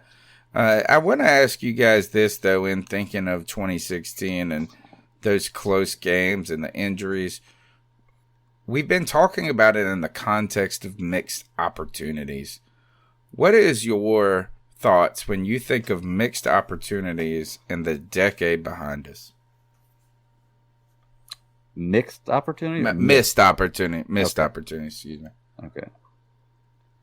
The decade behind us, missed opportunities. It has become, if anything, Ron Rivera's moniker should have not been Riverboat Ron. I agree with CK on that 100%. In fact, you knew it was all bullshit when he started to embrace the nickname, and he still wasn't Riverboat Ron. And the fact that you can go onto the Carolina Panthers podcast network and the name of his podcast was the Riverboat Ron podcast was just such bullshit. But missed opportunities was the true story of this decade when it comes to Ron Rivera. Cody, your mic is muted, so in case you are trying to talk, you're going to have to change it. What are your thoughts on missed opportunities in the context of the decade? Well, kind of harkening back to Dave Gettleman, I believe that unlike Dave, that the Super Bowl window is a very real thing. When you have a roster with certain players that you know are guys that you can win football games with on offense and defense, you have a certain window in time when they're on your roster, they're at an affordable price, and they're all playing at the same time. And you only get a few years to have those players before you have to rebuild and do it all over again and try and reinvigorate the team with new players. And the fact of the matter is that Dave Gettleman, the transition from Hurney to Gettleman, from Gettleman to Hurney, left us in a position where we were never able to capitalize on a window of time when we had all-time great Panther talent, and we just weren't able to use that and capitalize on it to effectiveness. We don't know how much longer Luke Kuechly has left. We've been speculating about Cam Newton now. Greg Olson's gone after this year. No more Julius Peppers. No more Ryan Khalil. No more Thomas Davis. No more Jonathan Stewart. I mean, we missed a moment in time that would have had the Panthers being one of the most dominant teams in the NFC year in and year out. And because of the mismanagement in front office, the Panthers are not that. And in my mind, that is the biggest missed opportunity of all throughout the entire decade. Perfectly said. Thank you. Right. I agree with you 100%. Perfectly said. It's great.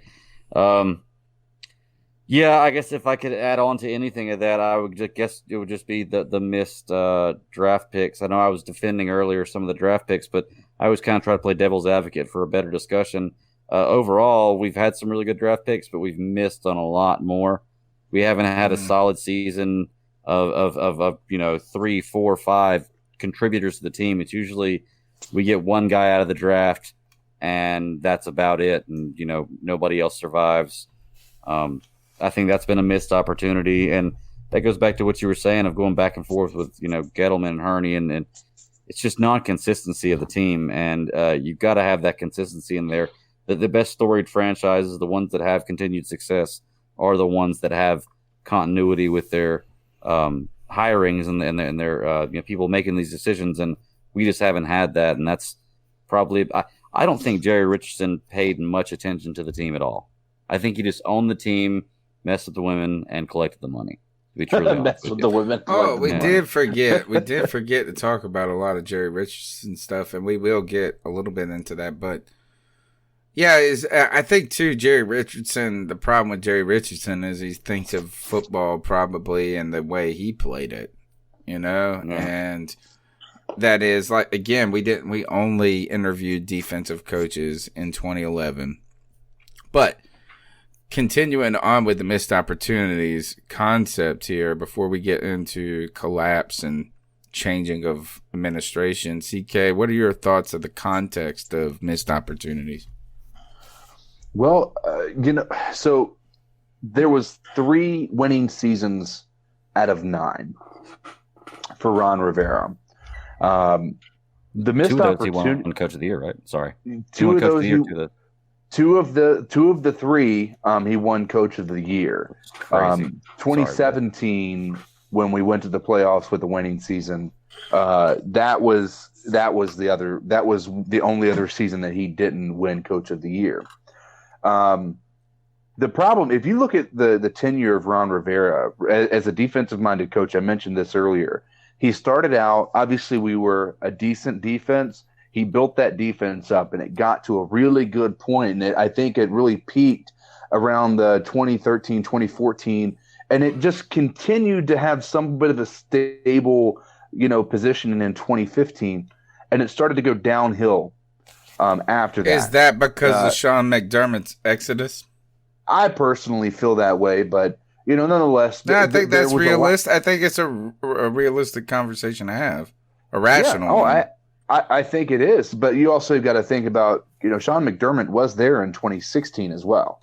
So I mean, I personally made that same connection. But then he was also there in 2012 when Joey wanted him fired in 2012. Yeah, because of Sean. But is that there? You're right. But when it comes to Sean McDermott, the one caveat is that Ron Rivera has not been good either since he's left. Yeah. Like the defense hasn't been. It's been terrible since Sean McDermott's exodus. Exactly. So Ron Rivera wasn't propping up Sean McDermott. Yeah. Well, and so we're in the grand scheme of things, when we think about missed opportunities, I think there's plenty of missed opportunities. You look at a blueprint of most championship teams, it is the people that win these championship, win the Lombardi 9 times out of 10 don't have incredible running backs. They don't have to pay their star receivers and things like it. It's a team that has been built around the core, which is the offensive line. You look at Dallas back when DeMarco Murray, got that rushing, record that he got, I guess 2013, 2014, somewhere in that ballpark. Nah, it's like 2016. So, oh, goodness, I didn't even realize that recent. But, he got that title not because he's a great running back. He's a decent running back. It's because they had a great offensive line. So I think I think it's going to be an echo that we all feel this way, is that the fact that we did not utilize our weapons effectively when they were just at the height of their careers, that is the biggest missed opportunity. I think the lack of consistency with Ron Rivera and the fact that he wasn't able to maintain or evolve into this new NFL world that we live in is the reason that you're seeing his demise, I guess is the best way to put it. That's the biggest missed opportunity, is the failure to adjust to the way things are being kind of evolved over the past 10 years. And it worked well at the first half of the decade, but since then he's just not been able to put two pieces together.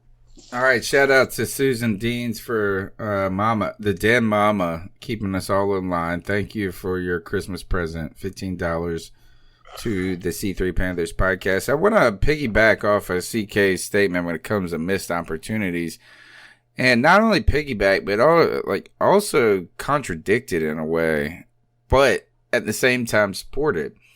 And that is the missed opportunity. I don't think that it was Ron Rivera necessarily not evolving to the current game. I think that we continue to see this is that we just relied on Cam so much. And it was like this. It's like, we don't need an offensive line. We've got Cam. We don't need receivers. We've got Cam.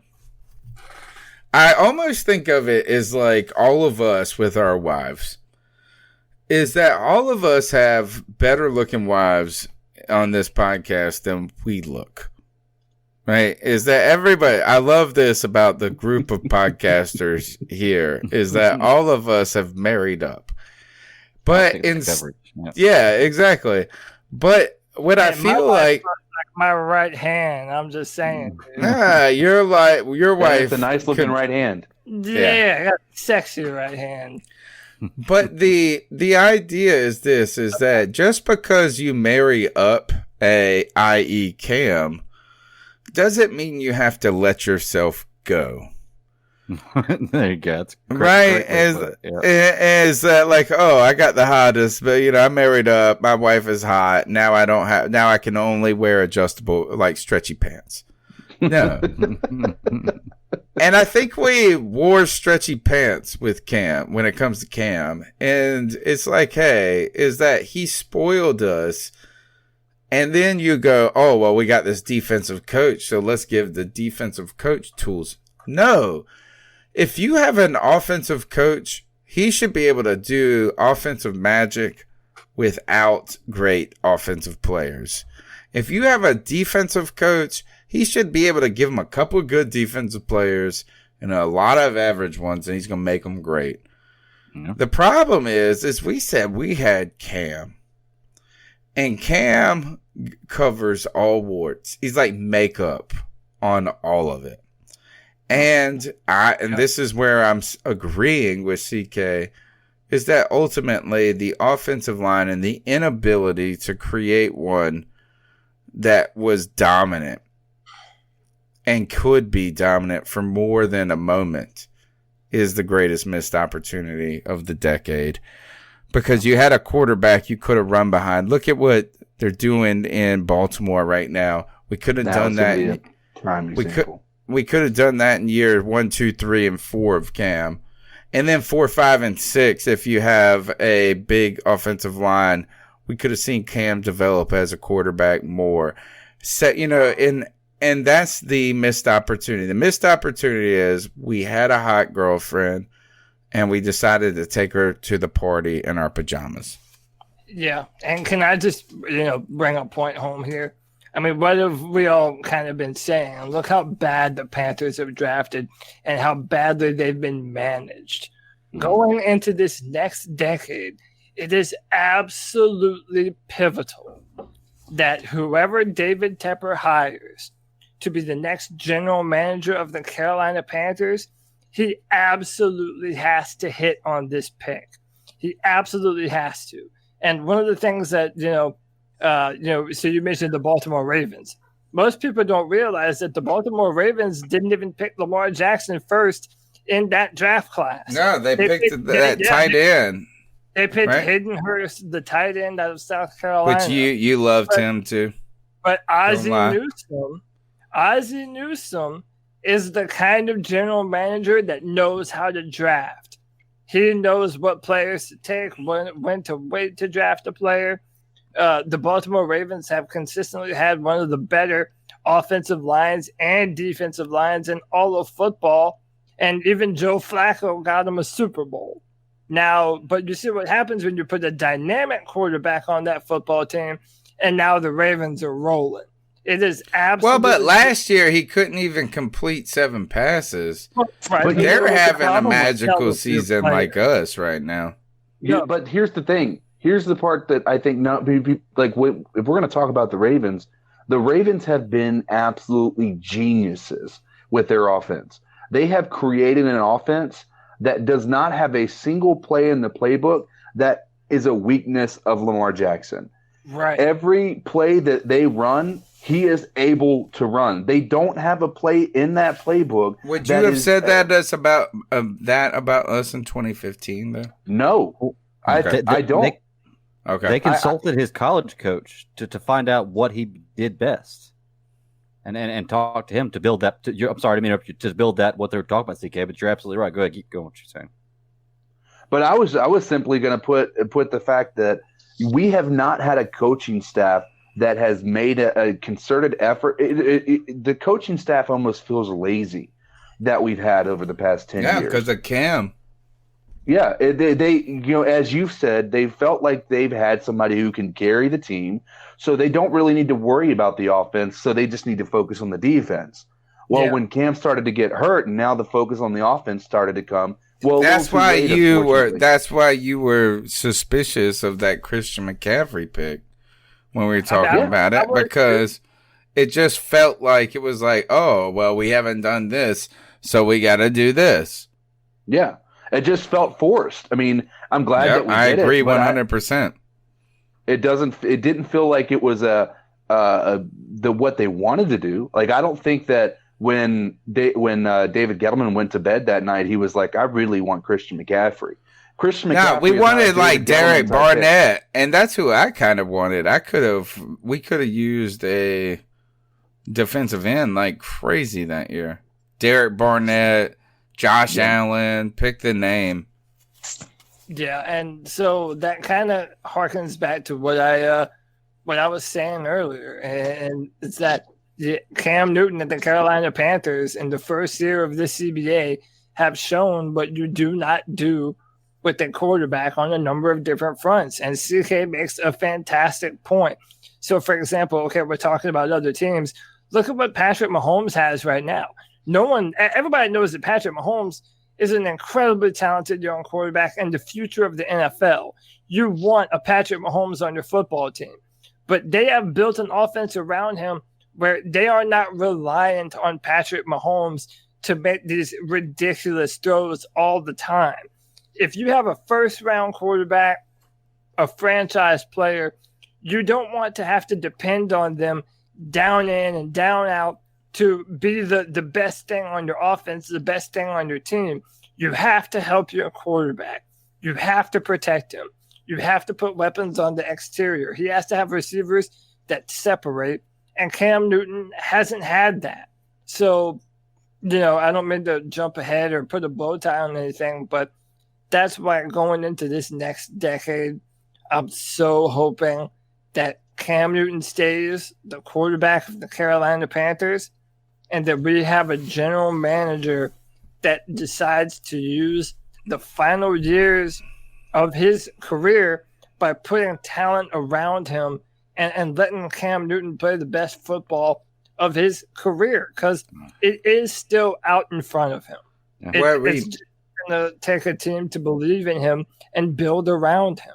where we missed entirely with all of it, though, is you saw how we knew that the defensive tackle was an issue. And we drafted, like Cody said, in 2010, we got 2012. We drafted so many defensive tackles. But if you went back and looked through that list, is we never prioritized the offensive side of the line. No. The same way. And so when you think of the old Dave Gettleman moniker of hog mollies, he didn't. This is where Dave Gettleman turns out to be a bad drafter and a bad GM. He didn't listen to his own advice. You mentioned it before earlier, Cody, with don't go shopping hungry. Yeah. He only looked at hog mollies on one side. And I do think if you look at all those draft picks that missed, is be wary of taking offensive linemen from small schools. Yeah. Like the Valdosta States, I'm sorry, is that you need to be wary of that. Yeah, and don't take them too high. All right, so we've had missed opportunities in this decade. I think the final topic of the show when it comes to decade in review should be collapse. And I know Cody said to me, he said that's too tough before the show. It ends with collapse. Because we're trying to be a therapy session here. But the past 3 years have been a story of collapse. Like a species going extinct, almost. Like, we have extinguished people's understanding of Cam Newton. That's how bad the past 3 years have been, is that we have forgotten what Cam Newton is and can be. But over the last several years, the Panthers have stopped doing what kept Ron Rivera his job, which was finishing strong, having a good defensive team. When did the collapse start? Not the exact play. I know Cody's going to harken back to the play of Kelvin Benjamin. But ultimately, when was the organizational collapse? Was it at that moment? Is that how dependent we are on Cam? When did you see, or do you disagree that the end of the era is not collapse? I have to disagree. And I really do, because the way I look at it, okay, 2011 to 2014 is Cam Newton's building years. He's becoming the best player he can be. 2015 is an MVP. Okay. 16 is a downward slump. 17 he comes back. It's not that great of a year, but it wasn't a terrible year. And he was injury prone, as a matter of fact, in 17. That was when he had the shoulder surgery, right? That was the first year coming back. And then 18, he was 6-2 and an MVP candidate before he got injured. So I don't think we've had a total collapse. I don't think we've had more than a season. What team are you watching, Greg? We've lost for 7 years. I'm telling you, 2015 feels like a decade ago. It does, but it was only 4 years ago. It really does. And you think about that. We have 1 year after that that was just a down season. 1 year after that, marred by injury with Cam Newton. The next year, Cam Newton's playing like an MVP candidate. We're 6-2. I mean, we're a great team. And Cam Newton gets injured, and since then, it's been a downward spiral. I wouldn't say it's been a collapse. Cam Newton comes back next year, and they say he's fully healthy. And we end up being... Oh, no, don't get to go next year. You can't say it's not a collapse and talk about it next year. Okay, so maybe this year was a collapse, but look what happened, man. You had Cam Newton take it out in the beginning of the season. Look at last year, all right. Well, last year after he got injured. Before he got injured, we were the second best team in the NFL. And to be fair, and for Greg's point, even with that injury, we didn't lose by more than a touchdown on most of those games outside of Pittsburgh. Right. We had those games go our way. We're looking at a totally different story here. A lot of them were just very close games that we weren't able to pull out, which is basically the exact same situation at the beginning of Ron Rivera's tenure with the organization. It was a lot of close games that we weren't able to win. So collapse is a tough word. Right. Our defense absolutely has collapsed. I'd say decline, absolutely, not collapse. I'm seeing an F defense. I would say, so this is what I'll kind of say. It's absolutely the end of an era here in Carolina, but it doesn't have to be all bad. It just means that going into this next era, we are at a pivotal moment in time. Kind of like how we were saying earlier. Imagine if we didn't draft Cam Newton in 2011 and how that completely changes the trajectory of this football team. Well, this decade has now come around full circle because the next few months are going to be the most, in my opinion, the most important months in the entire history of the Carolina Panthers. From their inception to now, we have to nail the head coaching hire. We absolutely have to nail this next general manager, which, by the way, this is going to be our next general manager, even if they come in with the assistant GM title. Yeah, you're exactly right. The general manager is the guy that David Tepper is about to bring in. So it is absolutely imperative that we hit on the coach, that we get a competent, really good talent evaluating general manager, and we have to have the quarterback, man. We have to have the quarterback. And I still believe in Cam Newton. I still believe that Cam Newton can be the quarterback of the future and that his best football is out in front of him. I still believe that. I believe that with every fiber of my being. I'm not giving up on Cam Newton. Agree. And it is at this coach and the next general manager, it is absolutely imperative that David Tepper makes the right decision. The reason I use the word collapse, it's actually a reference to a book by Jared Diamond, who's an anthropologist. He's like one of the most influential anthropologists in the world. But his book was interested in certain civilizations that just basically went extinct. And that's where the collapse of civilization. And where I'm at on this is I look back at the last couple of seasons, and last year we finished with a 9-game losing streak. We're on a 7-game losing streak right now. Right. We don't know. We haven't seen. It feels like ages since we've seen Cam Newton play. We don't have a head coach. So yeah, is that maybe we can find a little bit of life under Cam Newton if he comes back and he's healthy, which I do believe that truly will and can happen. But at the same time, there is a certain collapse to the decade because none of us feel. Has there been any season in the last decade that has felt worse than this one? No. And I am with you. That's why I call it collapse. That exact resounding no. I would call it a collapse too, but in my opinion, this is the same season, dude. 2018 and 2019, they're so mirror images of one another, man. It's like I am from now on going forward, I'm going to look at these 2 seasons that we've just had basically as one season. I mean, that's how I view it in my head. It's them lumped together because it's the same narrative. It's an injured Cam Newton that's trying to make the best of a brand new Norv Turner offense, an offense that wanted to see the mixture of Cam Newton, Christian McCaffrey, Curtis Samuel, DJ Moore. And we had such high hopes in both of these seasons, only for the same exact issue to derail the whole thing. Well, 2 issues. One, the health of Cam Newton and uncertain quarterback play. And number 2, an uncharacteristically soft Ron Rivera defense. Can I add one more element into the collapse equation? We had a team. We haven't even talked about this. Our owner sold our team. What did I write it down as? I wanted to say, I wanted to label the last section, not collapse, scandal, shame, and new owner.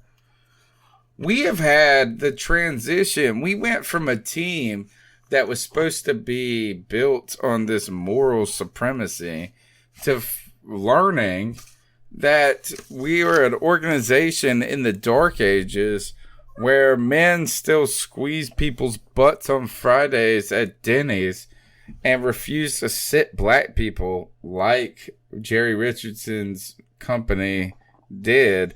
My point is this, is like, how can you even defend against collapse when we don't know who our quarterback, like we're wondering about Cam Newton.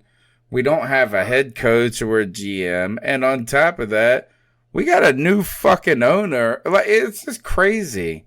And that collapse the fact just feels so final. Right. Well, Yep. it's lipstick on a pig. You know, that's what I'm trying to do. it right here. Lipstick on a does pig, it even you know? like does the Tepper Jerry Richardson transition that it's like the 17th story in the show? Does that make you guys wonder? Is Tepper that big of a change for the Carolina Panthers? I think he is. I believe think so. it's a huge change. Yeah, huge. Go ahead, okay. I think so, I agree right? too. I just think that, especially now that Why are we not talking about it till now then? Well, because really, though, I mean, if we're going to do a decade recap, then we're talking about Jerry Richardson's football team. Right. Yeah. 80% of the time. Yeah, whereas going into this next season, this is now David Tepper's team. And really, these past 2 years, I mean, we've gotten to know the man and who he is and some of his philosophies on things. But I still say we have not seen what kind of big-time decisions David Tepper is going to make with this football team. We haven't seen what kind of coach he's going to hire, what kind of general manager he's going to hire. The jury is still out on David Tepper and who he is as an owner. But if we're talking about the previous decade, then yeah, you're talking about Jerry Richardson groping women,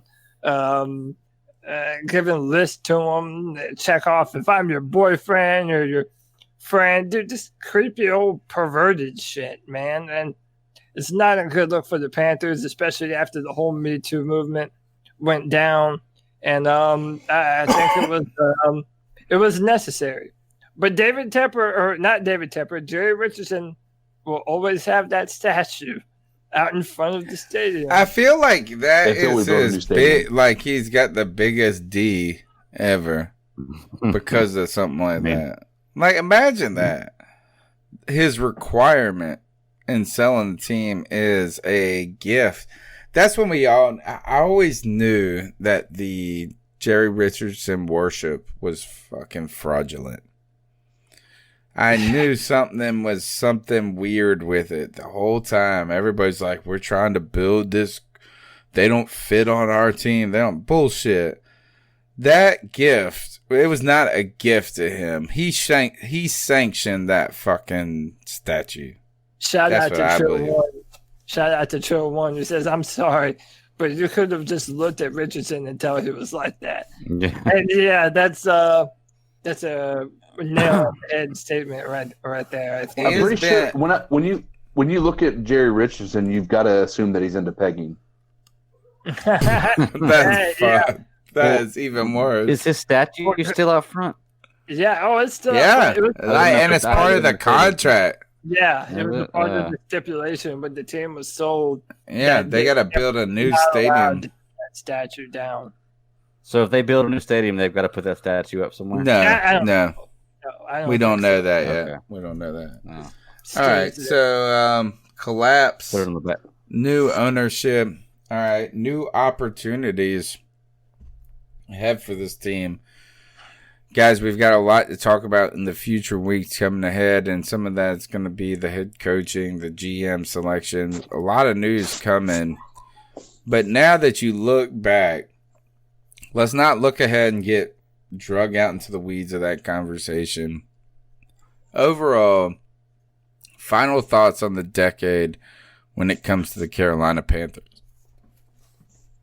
I'll put in my 2 cents. I think there was an opening ceremony of uncertainty going into 2010. We didn't have a franchise quarterback. We knew going into that season that it wasn't necessarily going to be a season that was going to be for the decades outside of what it produced for us, which was Cam Newton. Cam Newton has been the single bright spot amongst a lot of really decent, I won't say single bright spot, but he has been basically the North Star of this team for almost this entire decade. And so and to bring it back to this, and this is where I kind of get into my feels a little bit, is I see a Panthers fan base who is standing up for what they want from this team. I don't know.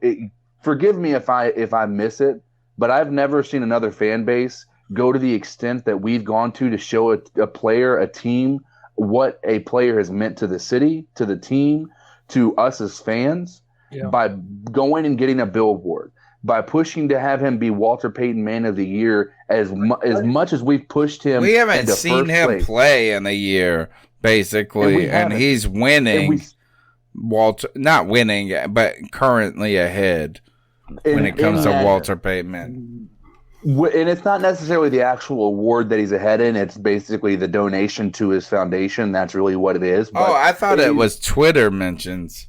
No, well, that's fan votes. Yeah, fan votes and that's this doesn't actually win the Walter Payton Man of the Year. Right. This just gets him like $10,000 or $25,000 donation to his actual charity. Tell us what does win the? Can you tell us what does win it? Voted on by the players, right? By the former members or winners, something like that. It's not. Yeah. It's not anything that we can control. But what I mainly focus on is David Tepper is a smart businessman. He has seen what our stadium has been like without Cam Newton being in there. He sees what the ticket sales look like. He sees what the fact that we do not have home field advantage when Cam Newton is not on the field. Period. Hands down, it is not there. Cam Newton gets this fan base excited. Cam Newton does so much for this organization. I think David Tepper will see that, and I think that means that there's a lot of optimism for the next decade. Because I personally believe if you want to let Cam Newton go after 9 seasons of doing, a lot of really good things, think about this. If you did that exact same San thing Diego to Drew Brees, is done for, Well, San Diego did do to Drew Brees. Yeah, they got rid of him when he had shoulder surgery. What they have done for Rivers.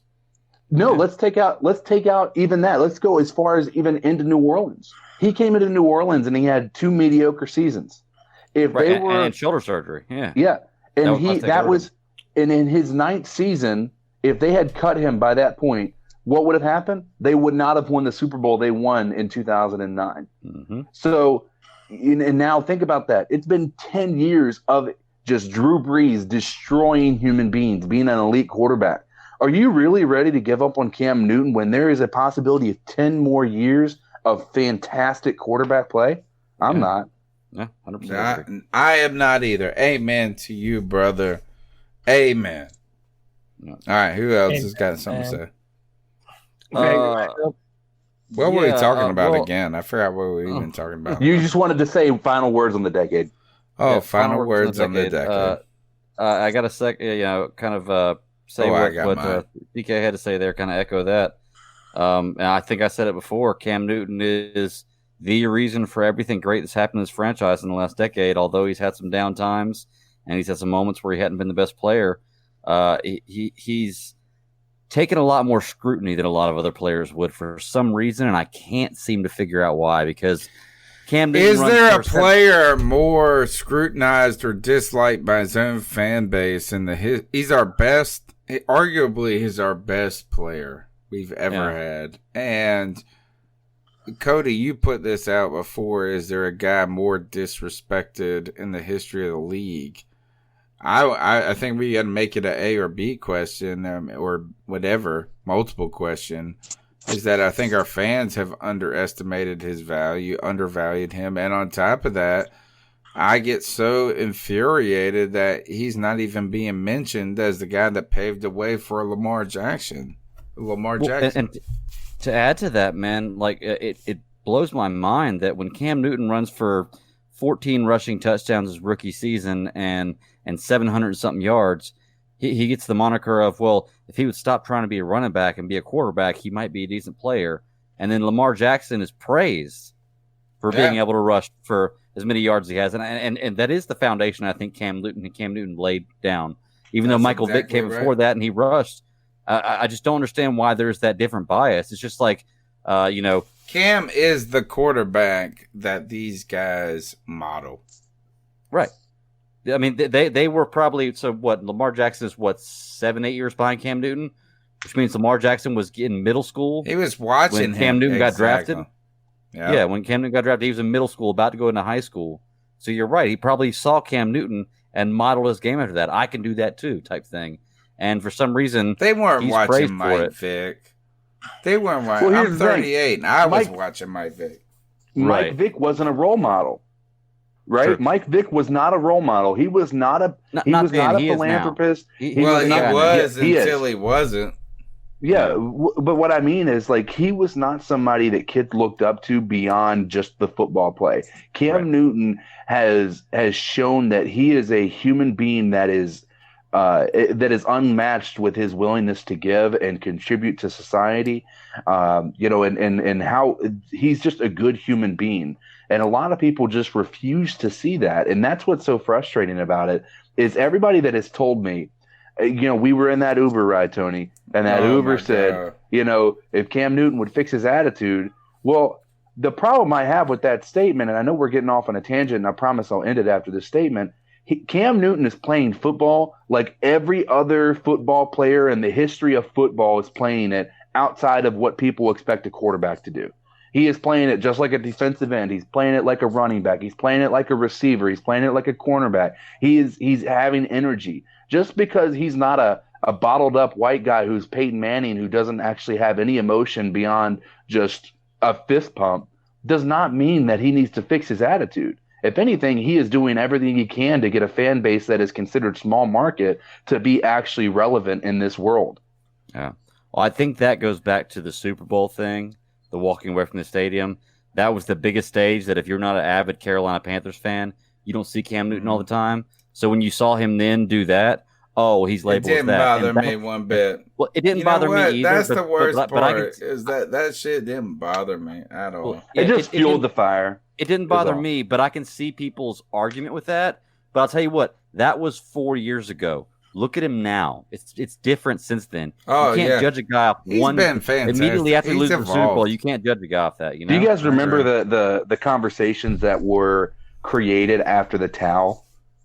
Cam Newton needs to be a leader. He needs to be able to. How many of the players do that every game now? Every single quarterback goes back, puts his head down, doesn't roll. Like I see Patrick Mahomes. I see every single person who's having a bad game. Just go back, put a towel over their head, or just put their head down into their tablet and stop. Dylan want to get scrutinized for it. Yeah, exactly. It bugs my crap out of me.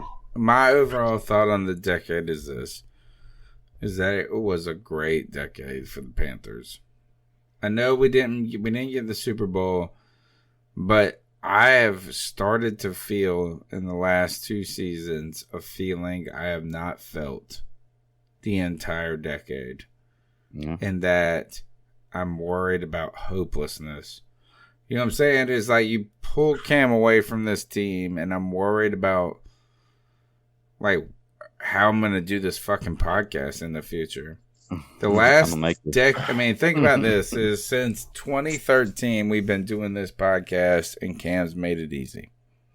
Cam makes it easy for me, man. He made, and that's what I love about this decade is it's been easy being a Panthers fan for me.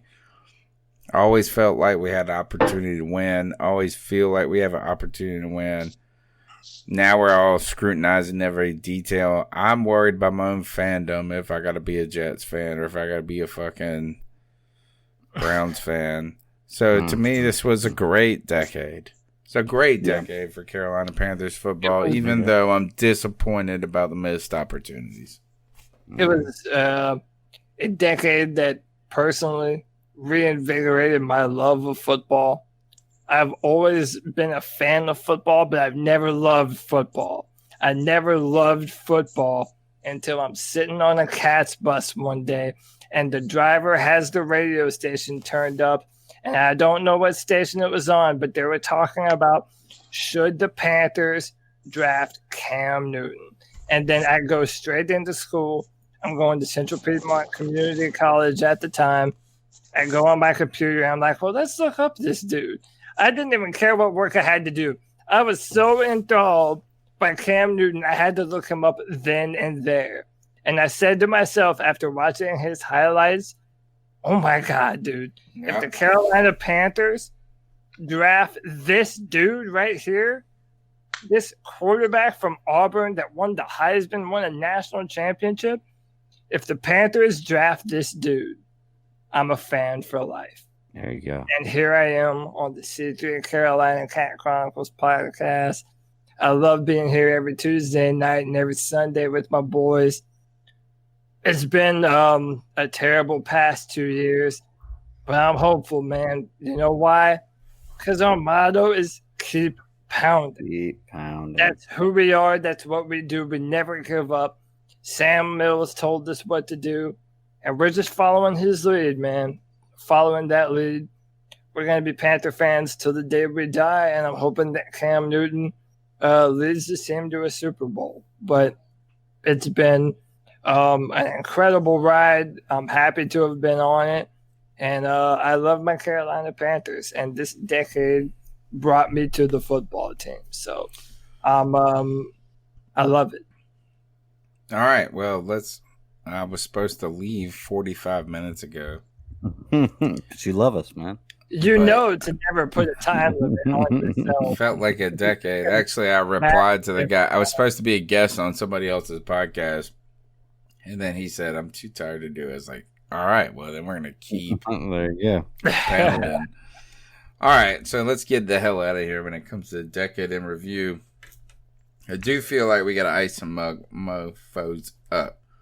Yeah. Though, and I don't know if you guys are ready, but my ice up pick goes for this, and it's like a sort of homage. Oh, actually, no. You know what? We did have one other thing we're gonna do. We did memorable games from 2015, 2016. Memorable games. Ooh, 2014 most memorable game. I know Cody and I agree on this one. Yeah, It's the tie. The Bengals tie to me. Anybody else, do you remember anything about 2014 other than the Bengals tie? That was the 7-8-1 season? Yes. The final game, dude. Who we I beat? don't remember. Wasn't that the Saints?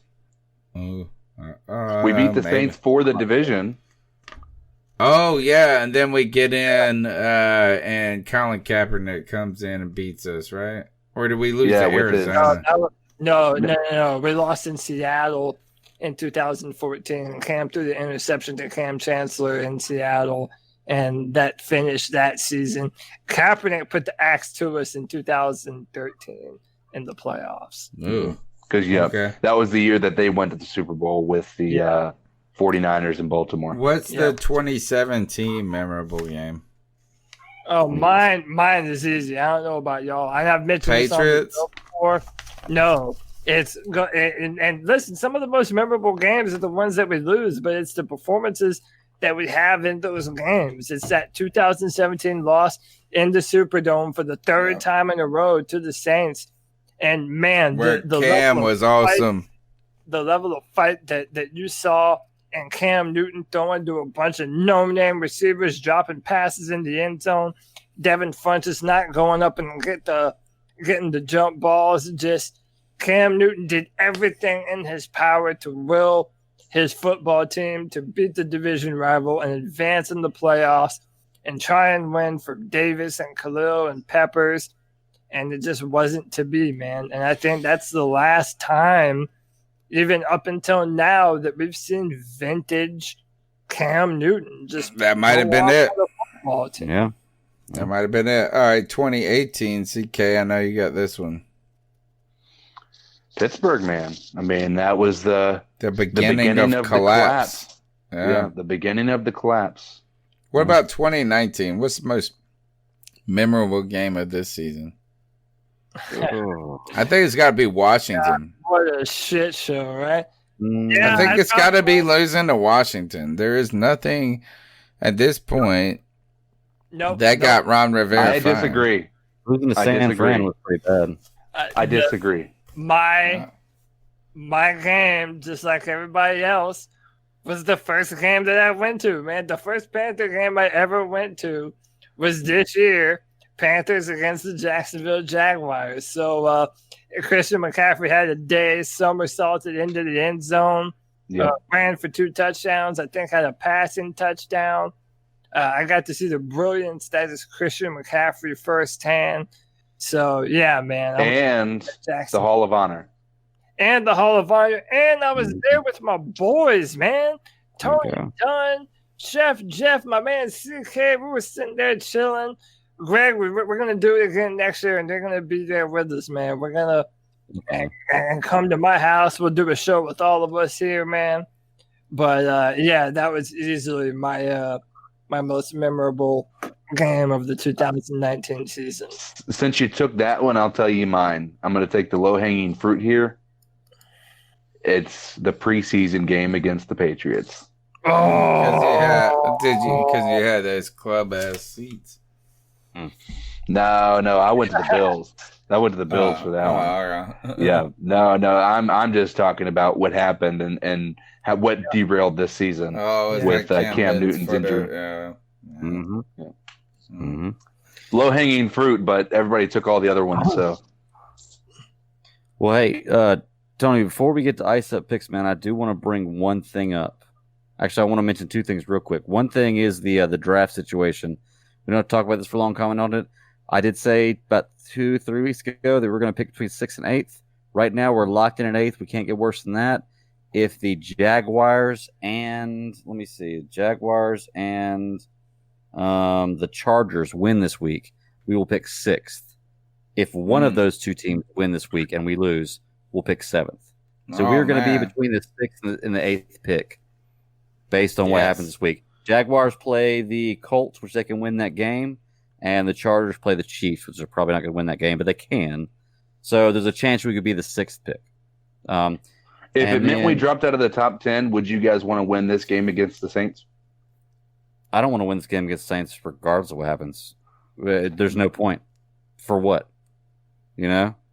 Like, just for me, I hate to tank for a season, but, I mean, what we gain absolutely nothing by winning this game. What would it do to the Saints, though? That's the real question. We would take away their home field advantage. Yeah, they probably still get a bye. They can still get a bye. They wouldn't. They would not play the NFC Championship game. The Packers will have a tiebreaker over them, and if the 49ers beat the Seahawks, then the 49ers will have the tiebreaker over the Saints. So I don't think then we gotta beat them. We gotta beat them and get pick number 7.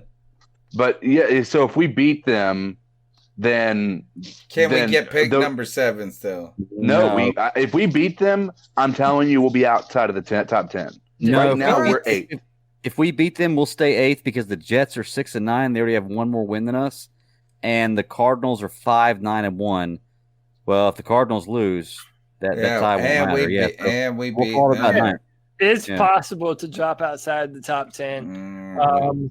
Listen, I'm going to be at this game, so I'll probably be joining the show a little bit late on Sunday, but I'm going to be there with my brother, who is a diehard Saints fan, and so he's expecting the Saints to go and slaughter us. So I mean, even though I want us to lose for the draft pick, if I'm there and I get to shit talk my brother yeah, man, I'm gonna be a happy. That's camper. worth it. Or let's talk about it this way.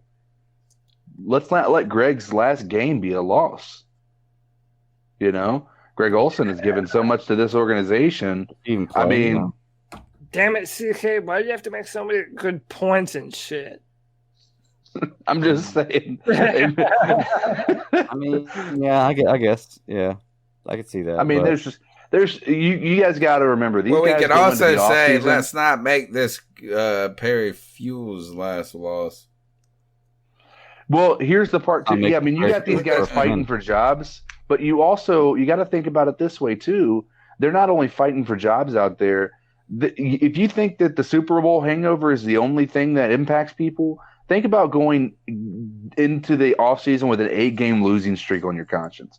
Does that not impact you mentally just as much as I wouldn't say just as much as a Super Bowl hangover, but I mean, that can be pretty impactful too. And how many times do you see a team collapse and then build back up and actually do anything within the next 5 years. Big difference though. We're minus our MVP quarterback, and we have the possibility of having a great draft pick coming up next year to go into the season with. So it's not quite the same. If we were with Cam Newton right now, and we had the same record, then I could see what you were saying. But we it's going to be a different team when you put Cam Newton behind the center.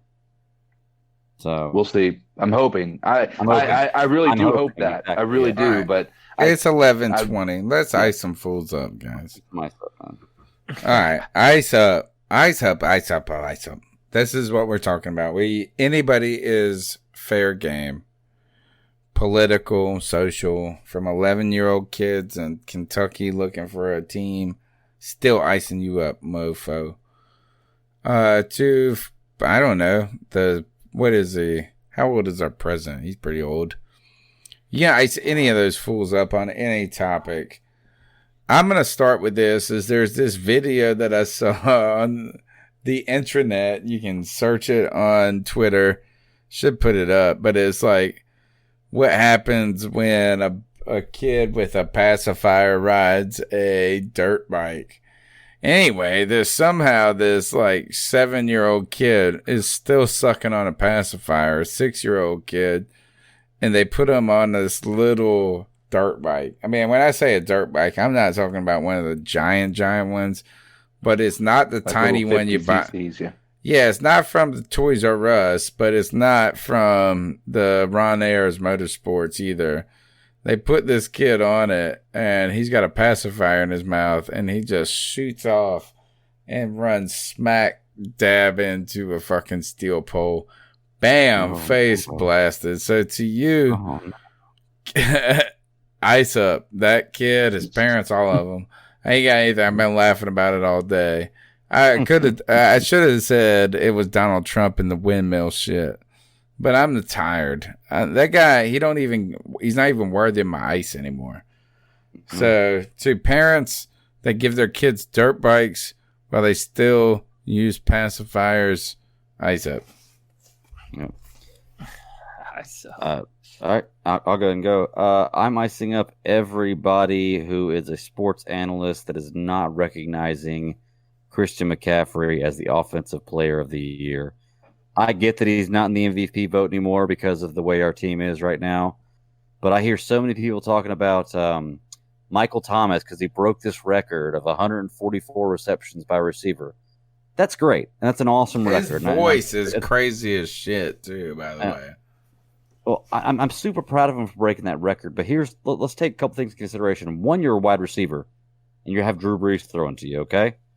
Christian McCaffrey is going to finish the season with about 20 less catches than you as a running back with second and third string quarterbacks throwing to him. And by the way, he's 67 yards away from being the third player in the NFL to have 1,000 yards receiving and 1,000 yards rushing. If he is not your offensive player of the year, well, I was going to say some bad stuff there. I'll just say ice up. How about that? Right I was going to say some really bad stuff. Ice up. Christian McCaffrey is not your offensive player of the year. How many record? Ice up. How many more yards does he need to beat the scrimmage record? I'm not sure what that is, but I know to break 1,000, he needs 67 more yards. He broke his record last week of receptions by a running back by 2. He's got one more game. I'm sure he's probably going to get 10 or 11 catches in this game. He's definitely going to break this record. You know what's really funny? He's going to lead the league in touchdowns. Like, how can you not give this guy Offensive Player of the Year? So, yeah. Well, what's really funny about that, and I'll move on real quick after this, but Michael Thomas has one of the lowest per reception yardage in the NFL, meaning that he is literally running slants and getting knocked down after 6 yards. He's still getting some yardage. He's a good player. Don't get me wrong. He catches everything coming his way, but he isn't necessarily just dominating deep or anything like that. It's literally just the slant routes that he is running, and he's just getting those receptions, and they're adding up to make him the number one receiver in the NFL right now. So the interesting part, if you compare him to other people who had that record prior to him, they had a much better yardage performance than he did. Oh, yeah. And touchdowns, too. He don't have that many touchdowns. So anyway, go ahead. Sorry, I've got to give some hate to some Saints players. You're good. Who you icing up, man? I kind of feel inclined to do this. even though I was an advocate for Ron Rivera last year, saying that he should be here, I'm going to ice up David Tepper for not pulling the trigger on Ron Rivera and kind of setting us back for one more season before we can actually be the team that we wanted to be. So you think you should have done it before the season started? I think. I mean, you had so many people calling for his head after that season last year. So I think that I'm going to ice up David Tepper for not making that decision. Exclamation mark. Makes sense. Yo, so okay, I'm gonna go ahead and first off, say thank you to my man Tony Dunn. I love you, man. Thank you for having me on this show, my man. brother. This is my Tuesday nights, man. I love this shit, dude. Also, I want to say if your NFL team is bad, it helps when you have a damn good college football team. And my Clemson Tigers are going for their second national championship in a row. So go Tigers, man. But that leads me to my ice up pick. Today, the Miami Hurricanes just lost to Louisiana Tech. And wow, dude, they got shut out 14-0. Wow. And That's former ECU head coach Skip Oltz, then Louisiana Tech. Also where Vernon Butler went to school, I believe. And listen, man, the Clemson Tigers can be undefeated going into next year also, and we're still not going to be the number 1 or number 2 seed because the ACC is a dumpster fire, man. It's Clemson and literally no one else. So to the ACC, you're hurting my Tigers, man. I'm not here for it. I need you to be better. Ice up, son. All right, the ACC is just cannon fodder. Cannon fodder. You're listening to the C3 Panthers podcast. We're here usually on Tuesday nights at 9 p.m. Holidays have us changed a little bit, but we'll be back after the new year at our normally scheduled time of Tuesday night, 9 p.m. Next week, we'll be here on Wednesday or Thursday. We still have to devise it as a team. We do not miss podcasts because we care about this Panthers team, regardless, not irregardless. That's not a word. Regardless of whether or not things are going well or not, we are going to be here talking about y'all, talking about the Panthers on the internets, just the way it is. And look, is that there's a lot. All it does is it takes Cam Newton, folks. All it does is it takes Cam Newton. Don't go to sleep saddened. Go to sleep awake and woke and heartened. Go to sleep awake.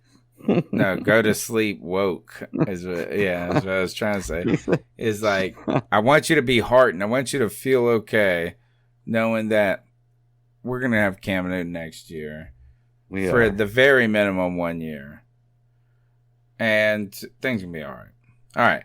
We'll be here next week. You guys check us out on Twitter at @cat_chronicles. The C3 Panthers podcast on TuneIn, Stitcher, iTunes, wherever the hell you get your stuff. Smash the thumbs up button on YouTube. Cody Lack, where can they get you on Twitter? At Cody Lack, CODYLAC. Listen, man, the C3 podcast doesn't quit. We go year round. And this is my time of season, man. I'm starting to look at these players from colleges here, there, and yonder. I love doing this. We're going to be doing a lot of draft segments coming up this year. This is my wheelhouse. I love it. Check out drafttech.com. There's a brand new mock draft up right now. I really go in depth with these comments on Draft Tech. So check them out. I write for the Carolina Panthers and the Houston Texans. And I ain't got shit else to say, Tony Dunn. Get me the hell out of here. CK, congratulations on your new home and Merry Christmas. How can they follow you on Twitter? You can find me at Codizzle Allen. Slowly been growing, man. I'm getting a little one at a time, little here and there. Yep, a nibble after a nibble, and we got Greg the Stat Daddy, but they call him the Bat Daddy. How can they find you before we talk next week? Oh man, just like you said, you can find me at the Bat Daddy 52 on Twitter. I'll talk to you about just about anything, and check out my other show. It's a Super Civil Servants podcast. We're doing a Star Wars Rise of the Skywalker review this week, or this Friday, so it'll drop Monday. I did another one on Fanboy Garage last Saturday. Check that out. And then first podcast of the year is going to be guest starring Cody Lashley, and we're going to be talking about The Watchmen. Yes, sir. Yeah, man, I'm going to be If tuned you're in. into that kind of stuff, if you're into that kind of about- stuff, man, come check us out. So I'm about to go watch an episode of The Watchmen as I fall asleep. Guys, C3 Panthers Podcast, 252-228-5098. I know we didn't get to cat calls this week. We'll get to them next week. We'll play them all. Guys, Merry Christmas. Happy New Year. We'll see you in 2020. Yes. Later much. Keep pounding into the new year, folks. is there Keep pounding.